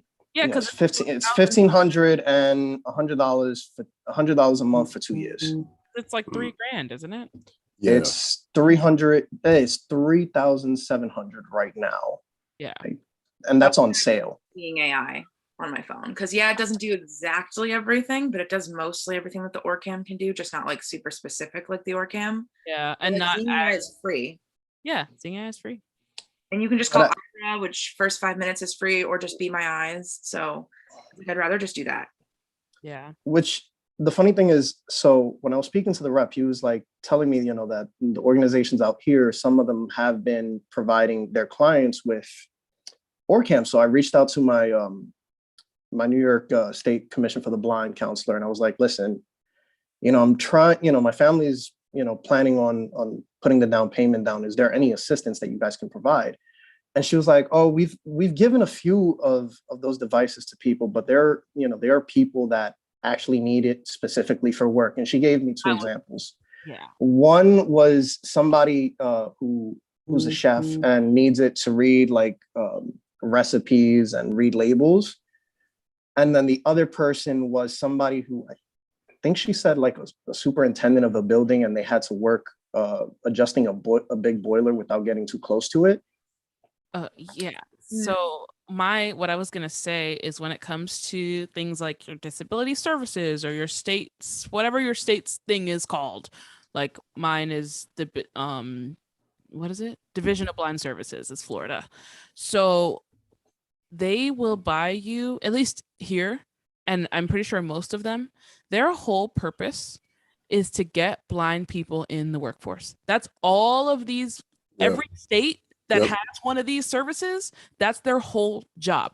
So if you want them to buy something, it needs to be for school or work. Yeah. They will buy you anything you want if it is for school or work. And that's the problem people have. They're like, oh, they won't buy me, blah, blah. I'm like, okay, well, what are you doing? Are you sitting at home all day? Because they're not going to spend thousands of dollars on you if you're not going to get them to their goal. And their goal is to get you working in the workforce. That's why I was like, for me, I was like, I can't argue this. I was like, I'm just going to have my family do this. And eventually when I go back to school, it will help me out. I know it will. Yeah, because that's their purpose. If you're not in school and you're not working, they're not. You don't want to work. It's not going to happen. Yeah, then they're not going to spend money on you. If you're not on track to work, they're not going to give you, because there's no return on investment there. And then if you are working, they will further bend their back to help make sure you stay there, because the whole point is to get you off of Social Security. Yeah, they've spent thousands of dollars on me, and it's because I was in school, likewise, job, and people are like, "Oh, they suck. They won't buy me anything." It's like, you're not doing anything. The point, because they had. Sorry, Shy. Well, go ahead. The whole point is that when they turn around and they buy it for you, because what they get is they get grant money for this stuff. With a grant, you have to show them why you gave that to them. They can't show you at home on your couch holding your Orcam at the screen. Like, they can't show you like that. Doesn't seem like a big return of investment for them. Like, they can't show you with your smart reader or your Pearl camera, like just sitting there like twiddling your thumbs. like, Like they have to show you as a or student. like, oh, I wanted it so I could play video games. Yes, like they're not going to not give a it to you valid for reason that. for them. Like, don't get me wrong. I definitely use the technology that they spent money on to play video games. Facts. But that's not why they bought But it. that's not the original reason. Like you're like you working, showing them that you have a job, or your degree or your diploma is proof enough to show not only is this because I've seen representatives get fired for approving something for someone because they felt bad for a person and they lost their job because it wasn't for school, it wasn't for work, they lost their job. Yeah. So and people get mad at these friggin' government things that are trying to help you better yourself, because they're like, they won't buy me anything, they suck, they take forever, they blah blah blah. It's like they're helping. What are you doing? What's your goal? You know, what's your goal? Now, and if you have a goal and you are in school and they're still not buying you stuff, then you can be mad. Then you've got a case there. Yeah, you've got a case there. That's different. That's a different story. But yeah, man, it's so interesting. Every time I hear someone complaining about their disability services, I'm like, okay, but what do you need the device for? Like, what's your goal? Exactly. Because I feel like if I asked for an OrCam right now, they bought me. So I'm going through something because they bought me eSight, but I can't use. They bought me eSight for my old job, but I lost my old job, and I can't use eSight with these kids that I'm working with now because Jay, I don't know if you could imagine me walking around with basically a slim VR headset on my head with a bunch of autistic kids. It's just not gonna. It's not gonna work.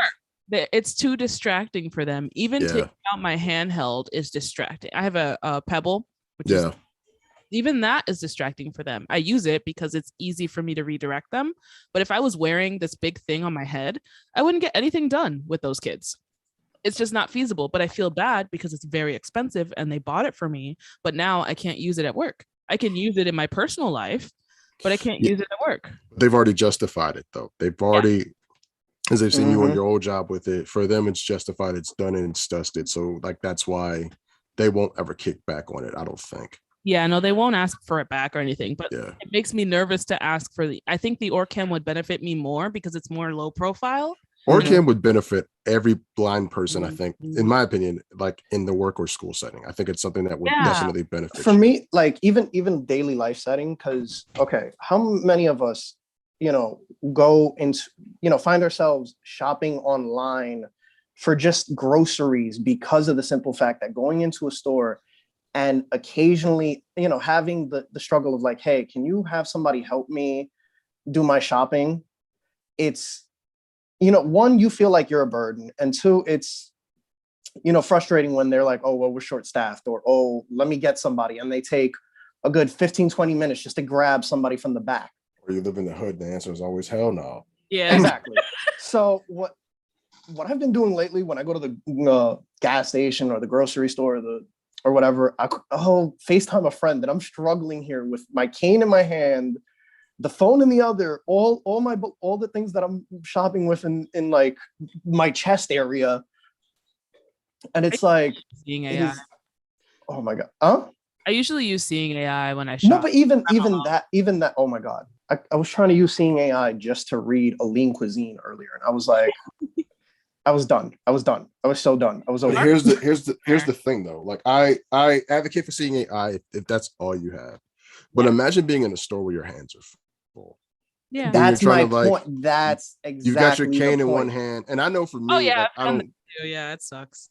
Yeah, especially like I remember being in Ross and having like the hangers of clothes on my arms because I was using my phone to check the sizes and the price.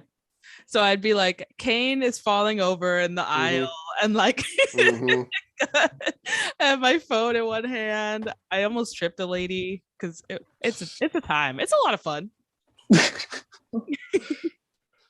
But that's mainly the reason why I got it. I was like, this could help me out, one, in my travels, and two, in my small daily living. Like, I know I avoid bigger stations, you know, and transfers because of like some stations are like a maze. You know, it's not like Philly where where you guys only have what, 2 lines.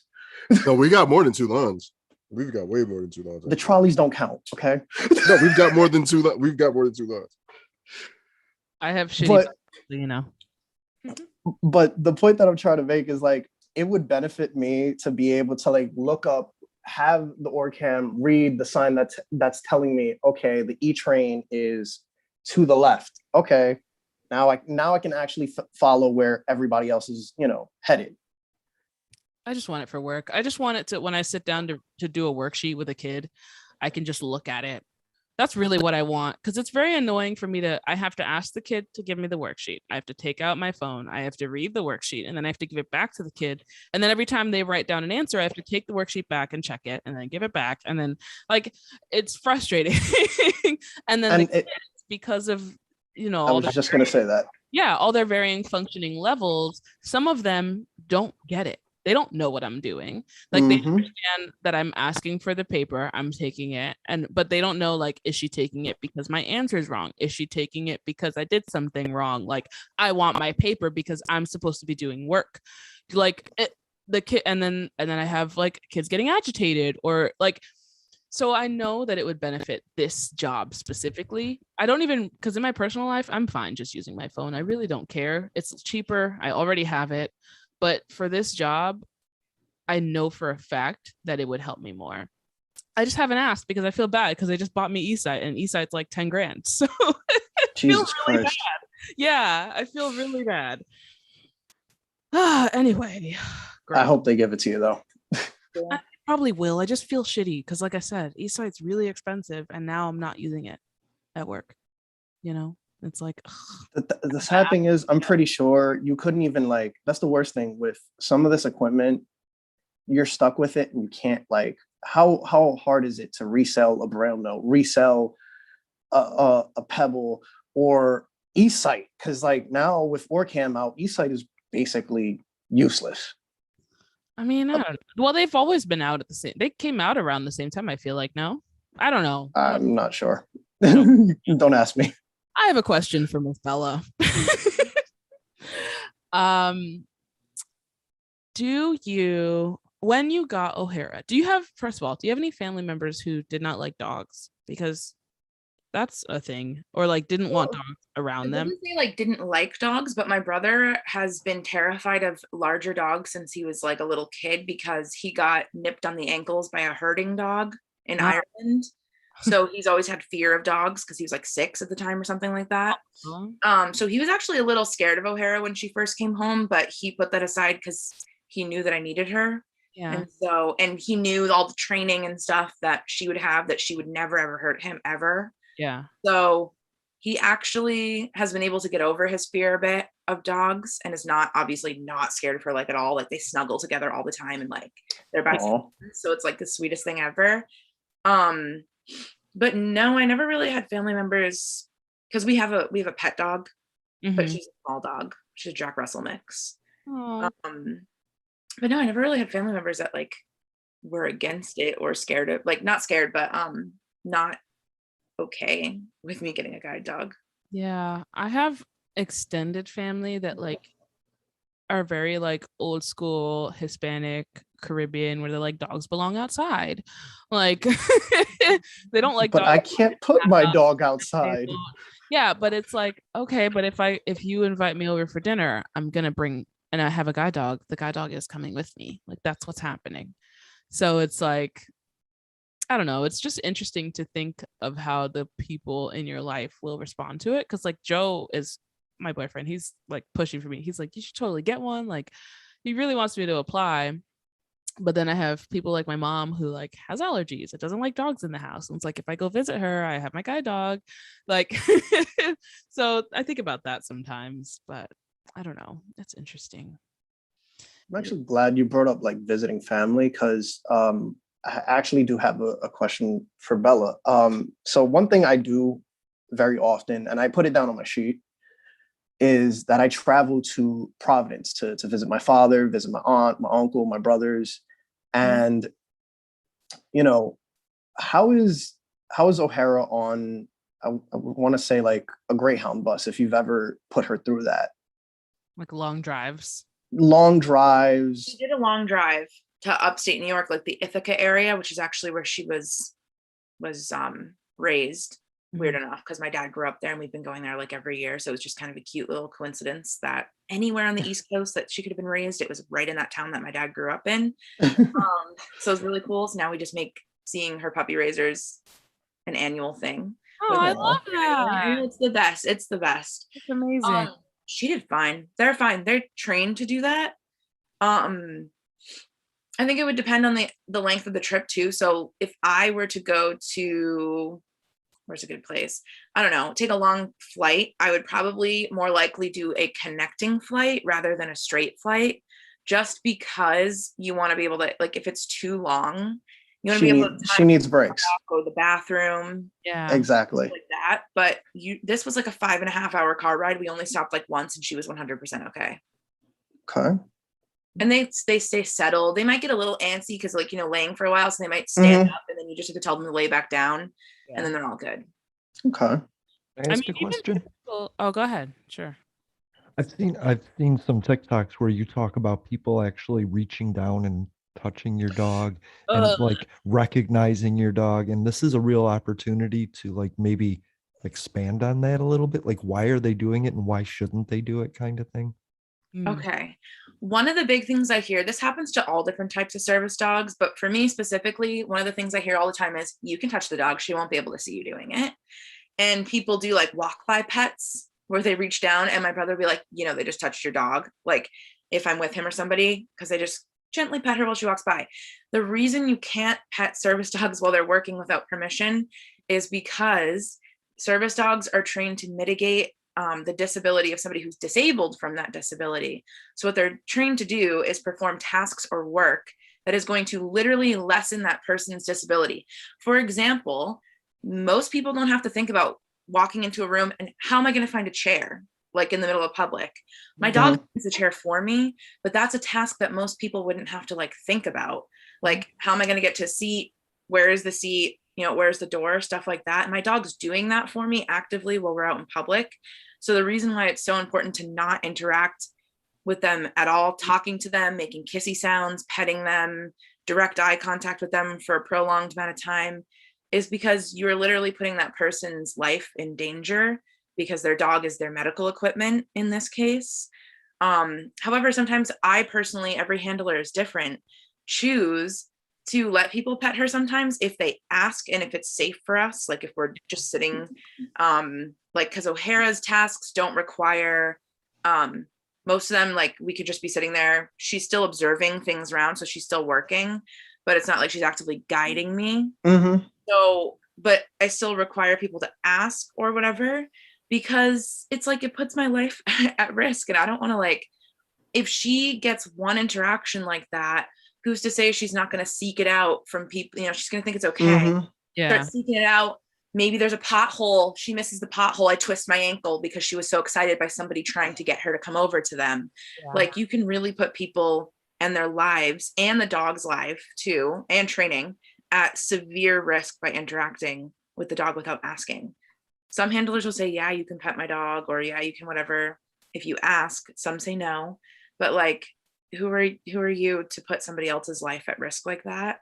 Definitely not really fair at the all. other thing is, I'm pretty sure O'Hara also works not just on like treat based like reassurance, like you did a well job. It's also the occasional like pets, you just helped me cross the street and there was a car barreling towards me. I remember you saying in one of your videos that in that instance where she saved you got down and you gave her love, just so she knew that she did something very, very, very, very well. And also it's something that she knows that she needs to do, Yeah. So if other people are doing that, like you said, they're giving your dog that gratification, that reward, and it's not their job to give that reward. It's yours. People command my dog all the time. When I let them say hi, the most frustrating thing is when they're like, okay, sit. Yeah, they're like, yeah. Don't do that. If you can say, can you please have your dog sit, or like whatever, just let me do it. Like, if you want my dog to do something, verbalize it to me, and I'll have her sit. If you're more comfortable with her sitting while she's saying hi to you, I will have her do that. She just stands and wiggles her butt because she gets excited. People. But they'll be like, sit, okay, sit. I'm like, please don't command my dog, because it is very dangerous, especially when she's in harness. If she's trained to take commands from other people rather than take my commands, because it's, again, it's our lifeline. Yeah. Definitely. Totally.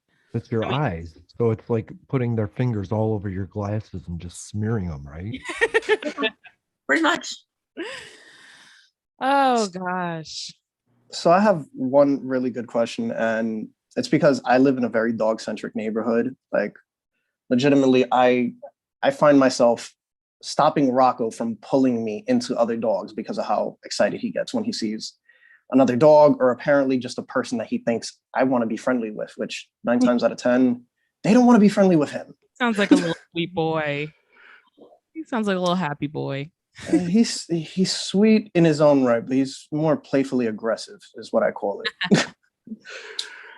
But my fear is, because I keep seeing, it all over TikTok where, oh, this person's pit bull just attacked my dog, or this person's dog keeps distracting my dog every time I go outside. Like, what is your way of mitigating that? And,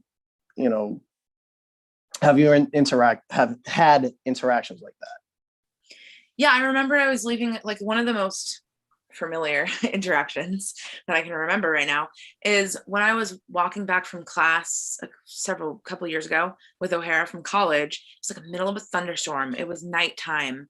Part of my vision is I have complete night blindness, pretty much. So I'm basically totally blind in dim lighting or outside at night. Same. Yeah. All in the same boat there. Movie theater. You walk into a movie theater. Oh yeah. Nothing. Nothing. It is nothingness in there. Not even the little lights on the ground, actually, because they usually use like yellow, and I cannot. Those are not bright enough. But like, she was guiding me, middle of a thunderstorm, raining, so it's like all that stimulus happening. It's like very overwhelming, and trying to navigate as like a blind person in the middle of that, trying to listen to your surroundings, trying everything. I hear this running behind me. I'm like, what is happening? All of a sudden, O'Hara whips around because something's literally touching her. It is this off-leash dog. Oh God. That is literally like just starting to interact play with O'Hara. And so I panic, and like, I try to be respectful, but like firm at the same time when it's a situation like that. Because I can hear the owner, like, and I can see their little, they had a headlight on. I could see their little headlight in the midst of the thunderstorm. And I was like, please control your dog. My dog is working right now. She's my eyes. I can't see. I can't see. I kept saying, I can't see. She's my eyes. And like, just repeating that, please get your dog away from my dog. And she was like, it's okay. Don't worry. My dog is really friendly. That doesn't matter. What? Thank you. Thank you. Great for you. But I'm literally blind and I'm trying to navigate, and you just took my eyes away from me. Please control your dog. And so eventually she did, but it like took her a while, and she was like, I was like, my dog's a guide dog. She's like, that's nice. Oh my God. Oh man, people don't understand. They don't get it. No, but it happens. And I just try to be nice about it, but firm, because I don't think like yelling at somebody and like cursing them out and whatever is like, because if I yell at people, they're less likely, in my opinion, to retain the information that I'm teaching 100%. Yeah. So if you're screaming at somebody like and cussing them out and stuff, all they're going to remember is that you screamed and cussed them out. Yeah. And they're just going to get defensive back. They're just going to scream and cuss back, and nothing's going to happen. There's no productiveness happening. You can be like, I like to be firm and like very like, please get your dog away from mine, like that, because my dog is my eyes. It's dangerous, XYZ. I won't like cuss somebody out.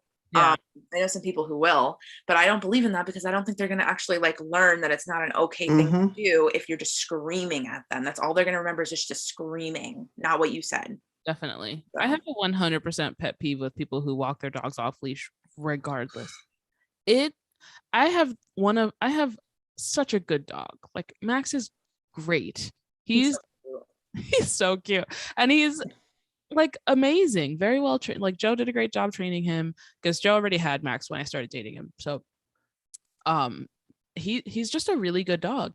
But that doesn't mean I'm gonna like just walk around all willy-nilly and let him run around like a crazy person. Like it's not, and it happens a lot with small dogs. I've noticed. I have a whole thing. Joe and I get really passionate about this because people don't train small dogs the way they train big dogs. Because a big dog, if it gets excited and jumps on you, can hurt you, can knock you over, can just, get you all dirty, whatever. People don't like it when big dogs jump on them, right? But a little dog can jump all over you and their paws come up to your calf and you're like, oh, you're so cute. But it's the same behavior. Yeah. They're both excited to see you. They're both happy. Neither of them has malintent, but one is bigger than the other. So if a big dog does it, control your dog is so crazy, like you need to, but a little dog, oh, you're so cute and happy, oh, I love it. And it's like, no, they're both, the same. They're both maladaptive behaviors. And they both need to go. They can't just be jumping on strangers. They can't just be, riling up and jumping on other dogs. And it doesn't matter what size the dog is. I get really annoyed with stuff. My opinion is if you love your dog, leash your dog. Because O'Hara has a really good recall. So she will come back to me when I call her like 99% of the time. Like, I don't want to say 100% because no dog is ever perfect. Of course not. But like, she's a pretty solid recall. And so my yard is not fenced in. And so therefore I'm not letting her off leash. And even though she will most likely come to me when I call her, she's a dog. Yeah. So I don't want to risk the doggy behavior. And people think that dogs need like so much freedom and stuff. Actually, domesticated dogs, like because of being domesticated and being with people, they actually need structure. Yeah. They're usually looking for you to tell them what to do. They love that. They don't just want to be like, they're not wolves. Yeah. They're not just going to go out and like whatever. Like, yeah, O'Hara can explore on a very, very long leash in my yard, like a 30-foot long leash, but I'm not going to let her off leash. Still giving her freedom, but it's controlled freedom. So I think that that's really important. Also, it's not my like choice to ruin other people's days by having my dog off leash and them having her, because what if they don't like dogs, what if whatever, like what if they're scared of dogs, like the only person on the earth. Yeah, I hate it. I hate it so much. Max has like a 75% recall. I feel like 75% of the time he'll come back. The other 25% he'll see something and run away. So sometimes in the mornings, if we're running late, Joe will let Max pee like in the front of the house off leash and then bring him right back in. But like, I don't like when he does that because it makes me anxious. But we would never take him on a walk that way ever. And they're like, oh, my dog's really good. He's just going to stay next to me. Like, I don't care. Really don't care. It's also like you never know because dogs are dogs. Exactly. Yeah. One constant fear that I have with Rocco, and he's pretty good about like actually not doing this, but he loves to pull. And sometimes the leash will slip out of my hand and he'll just drag the leash for a couple of feet and stop and realize, oh, I just did a boo-boo. Yeah. Or he'll do this thing where if we're close enough to the house, he'll run to the front door of the building and be like, okay, let's go. Yeah. I'm like, buddy, you shouldn't have pulled, but I'm glad you knew where home was so that I didn't have to worry about losing you. Yeah. Did you watch my video on dog walking with a cane in your hand? Actually, I haven't. I need you to tag me in that I can find it. I will tag you. By the way, speaking of tagging, am I the only one that's kind of slowly getting annoyed with people tagging them in stuff that is really not his point? No, it's a lot. They'll tag me in things like tag somebody who's like, they're like XYZ, who you want to get stuck in a mansion with. I'm like, I don't really care. I'm sorry. Sorry for being, I'm guilty of that because I did that today, but not like for stupid purposes. It was trying to like educate myself and see what your opinion was on it. That's the nature of TikTok. That's different though. People will tag me in like the chain videos that are like dumb that have like millions of views and they're just like, I don't even. You've won a free iPhone 13. Oh my God, I hate that video. I rarely get those anymore, but it's more like people in our community thinking, okay, I want to get your opinion on this, which I get it. I appreciate it. I'm flattered, but it's half the time it's pointless or something that I've already brought up my opinion on, or it's something that I really just, no disrespect, have no interest in. As there's one that we both got tagged, and I gotta ask you about. I'll ask you about it. Yeah, I'm off it. Yeah. It was like, yeah. But guys, I gotta jump off. I didn't realize it was 2:00. I gotta get back to the girls. Oh, is it really? Yeah, it's about to be 2:00. Yeah. I didn't notice that either. Can I just get, before you leave, can I just get like your Christmas wishes? You know what I mean? Like happy holidays sort of thing. Oh, happy well, I was about to do it in a radio voice. I don't know what the heck. Why? You are a radio voice, sir. So, like, for everyone out there, I hope you enjoy your holidays. I hope you have a safe one, a smart one. For those of us on the VIP spectrum, don't let the anxiety of opening gifts, unwrapping presents, knowing what it is when you unwrap it, don't let it get to you. Don't let family get to you. Family will say a lot, but just realize that if they had to walk a mile in your shoes, they would be a better person for it. So happy holidays to you all, and I will see you guys soon. Yeah. Love you, Jay. Love you all. I love that message. That was perfect. Yeah. Oh my God, unwrapping gift anxiety. I don't get it anymore. I just open it. I'm like, I don't know what it is yet. It's very rare that I get gifts anymore. Like, I don't know what it is. Like, cool. I don't like gifts in front of people. I did something with my friend. I said, I'm going to get you a $50 gift. You're going to get me a $50 gift. And then I went and spent $50 and sent him a message and said, thanks for the new lights. Oh. So how about you, Shai? Any Christmas wishes to send us off with? Merry Christmas, Happy New Year, Happy Holidays, all the things, whatever you celebrate. Kwanzaa. I learned more about Kwanzaa this like 2 weeks ago, and I was like, Kwanzaa's pretty cool. Everybody should celebrate it. It's like all about unity and like celebrating your family and like your community. Anyway, happy holidays. Also, I think it's in this time of COVID and quarantine and stuff, we were separated from a lot of people for a while. So I feel like people have started to appreciate their families and friends more in 2021. So I feel like stay on that, spend time with people you actually like. Don't feel like you need to go be with your family because they're your family. Spend time with people you enjoy. For the holidays, just have a good one, I guess. How about you, Bella? Oh man, it's a lot of pressure. Okay. That's why I let them go first. I know it's usually ladies first, but yes. You want me to go first? Go before her so she has time to like. Yes, please, Ezra. Yes. Okay, so just want to wish everybody a happy holiday. Be safe out there because like anything can happen. I've had instances where shit can fuck up your holiday. So be safe, be positive and don't let anything get to you. Like if you don't get the right gift, it's not the end of the world. If you're, whoever you're getting a gift, the gift doesn't show up on time, it's not the end of the world. They'll still get it. Let's just be calm, chill, and enjoy it. Yeah, man. Love that. Okay. Well, I guess happy holidays, Merry Christmas to those who celebrate Christmas, Happy New Year. It feels very daunting that COVID has been here for so long and that it's about to be 2022. So it's almost been 2 years. But just remember, love your family members, love your loved ones. COVID is still here, so please be safe. It's not over. We're getting somewhere. We're getting somewhere, but it's not. New York over. Is getting worse.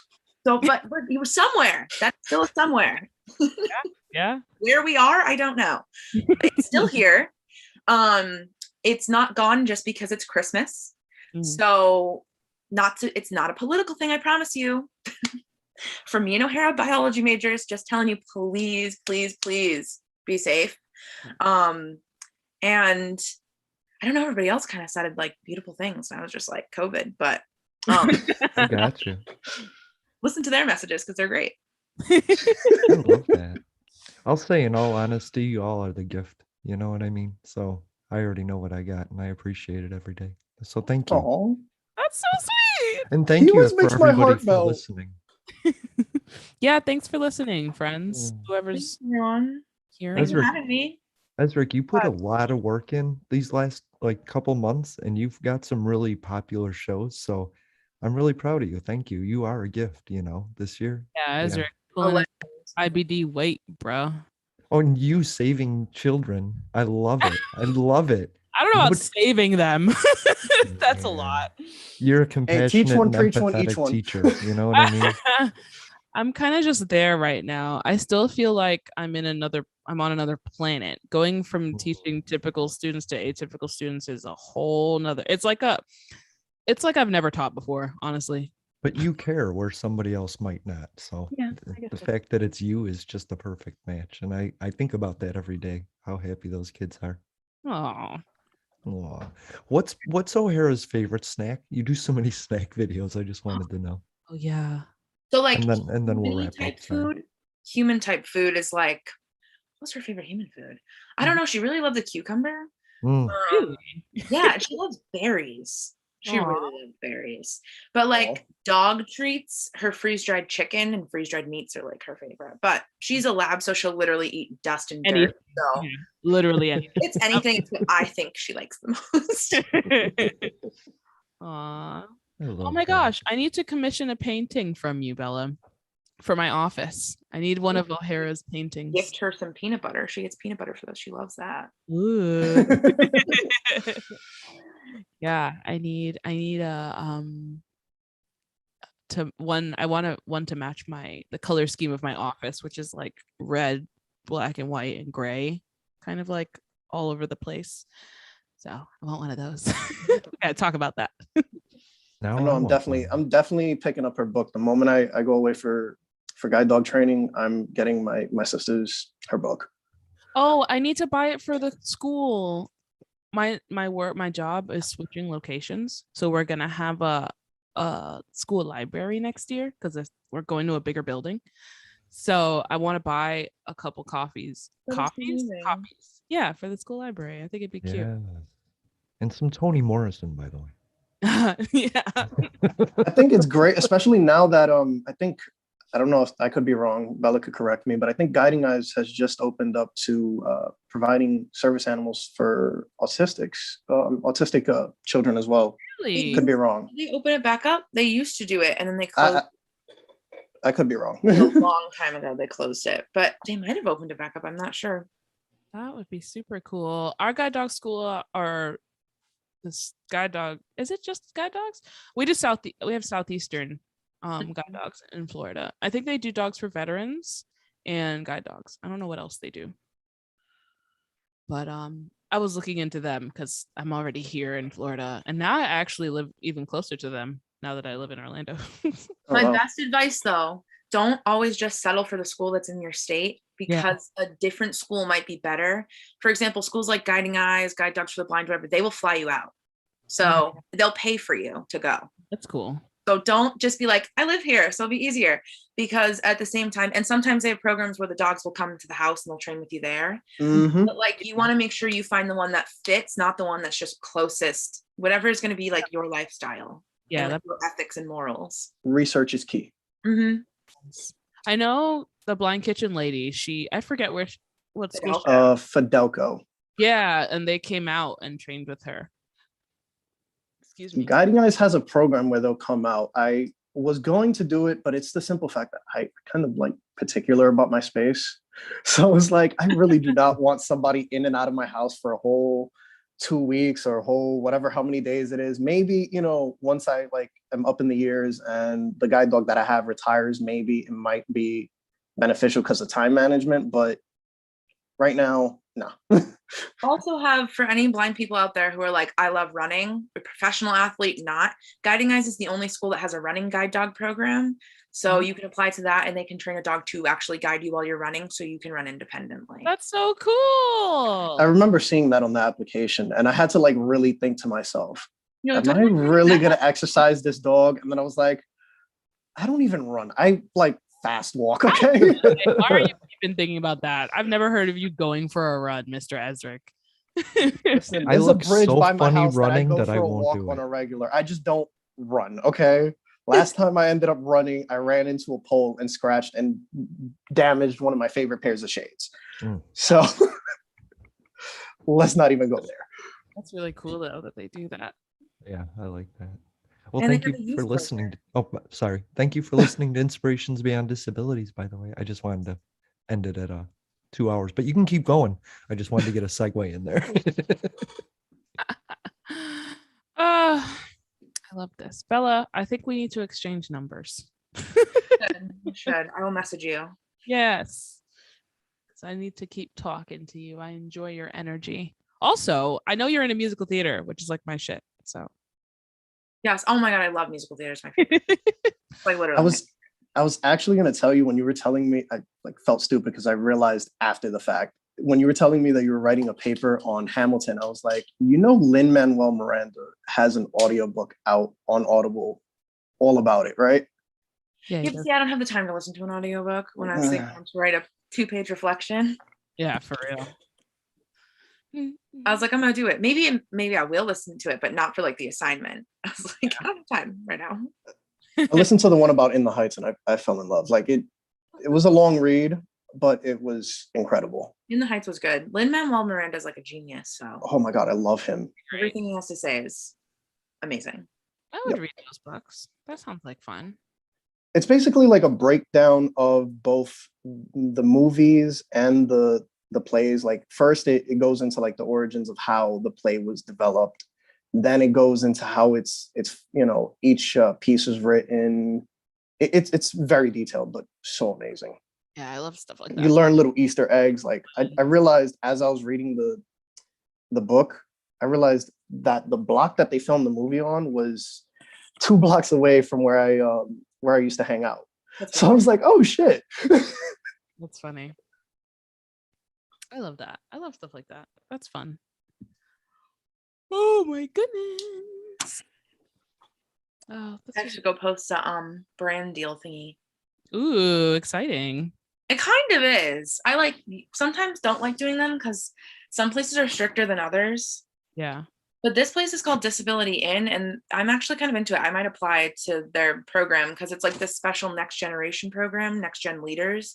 And it's for like college students who, whatever, graduated, not graduated, but college students in employment for like business, finance, STEM. And they have like job coaches and businesses they're partnered with that will. Cool. I'm liking this already. There's a deadline though. I mean, I'll send y'all the video, but it's like there's a deadline. I got to apply actually. Yeah, I can't. I haven't taken a college class in like 2 years. I'm not done with school, but I haven't taken a class in a long time. I'm struggling to get back in. It's not fun. I have to reopen. DBS closed my student case. They were like, you haven't taken a class in a while, so we're going to close your case as a student, but you'll have a working case. So if you need something for your job, just let us know. Oh, nice. Yeah. So that's the thing. Like I said, as long as you're in school or working, they got your back, man. Also, maybe this could be a clip, because I don't know, we're at the end, but I know we were talking about making claims. I just remembered this, so that's why I'm saying it. We were talking about making claims for ADA violation stuff. If you want to sue for something like that and you're blind, the NFB will help you. They have lawyers that will be your, attorney or whatever. Like they'll help you create a lawsuit. And, I mean, obviously they can't guarantee that you're going to win, but if you don't have the money for a lawyer and stuff, they will help you. They'll support you. Yeah. That's dope. I did not know that. See? Yeah, they will. Great. You have to contact them. There's like a part on their website where it's like, I was wrongfully whatever. Yeah, and they'll help you sue somebody. They'll totally help you. Teach one, preach one, each one. I love that. I did have the Department of Labor, because I looked up the same thing, but all I found was that you can go to the Department of Labor if your employer is giving you a hard time, and they do some. And then there's the Office of Federal Contract Compliance, and that's another one that'll help you if it's an employer. But education-wise, those are federal programs. Right. The NFB is their own thing. So they'll literally just give you a lawyer, help you build a case, help you sue somebody. Oh, I As long love as they feel like, it's worth It's a it. reasonable, yeah, exactly. As long as they're like, oh no, yeah, this is definitely a problem, then they'll help you sue somebody. So Nice. keep that in mind. I want to sue Florida. The whole state. Well, they made it like a crime to assist people, and I that stinks. So, like Right. my roommate can get arrested for giving me a ride to cast my ballot. That kind of stinks, kind of thing. Oh, the voters stuff, all the voter. Right. Yeah, that's a whole Right. mess. I don't even want to get into that. That's happening Yeah. in a lot of southern states. Uh-huh. That's a Yeah. whole nightmare. So I just want to sue. We could probably do a civil suit. Yeah. Yeah. Anyway. Good luck with that. I know you're in the friggin' the bluest of the blue states. So Yeah. whatever. Yeah, he's lucky that way. Anyway, no politics.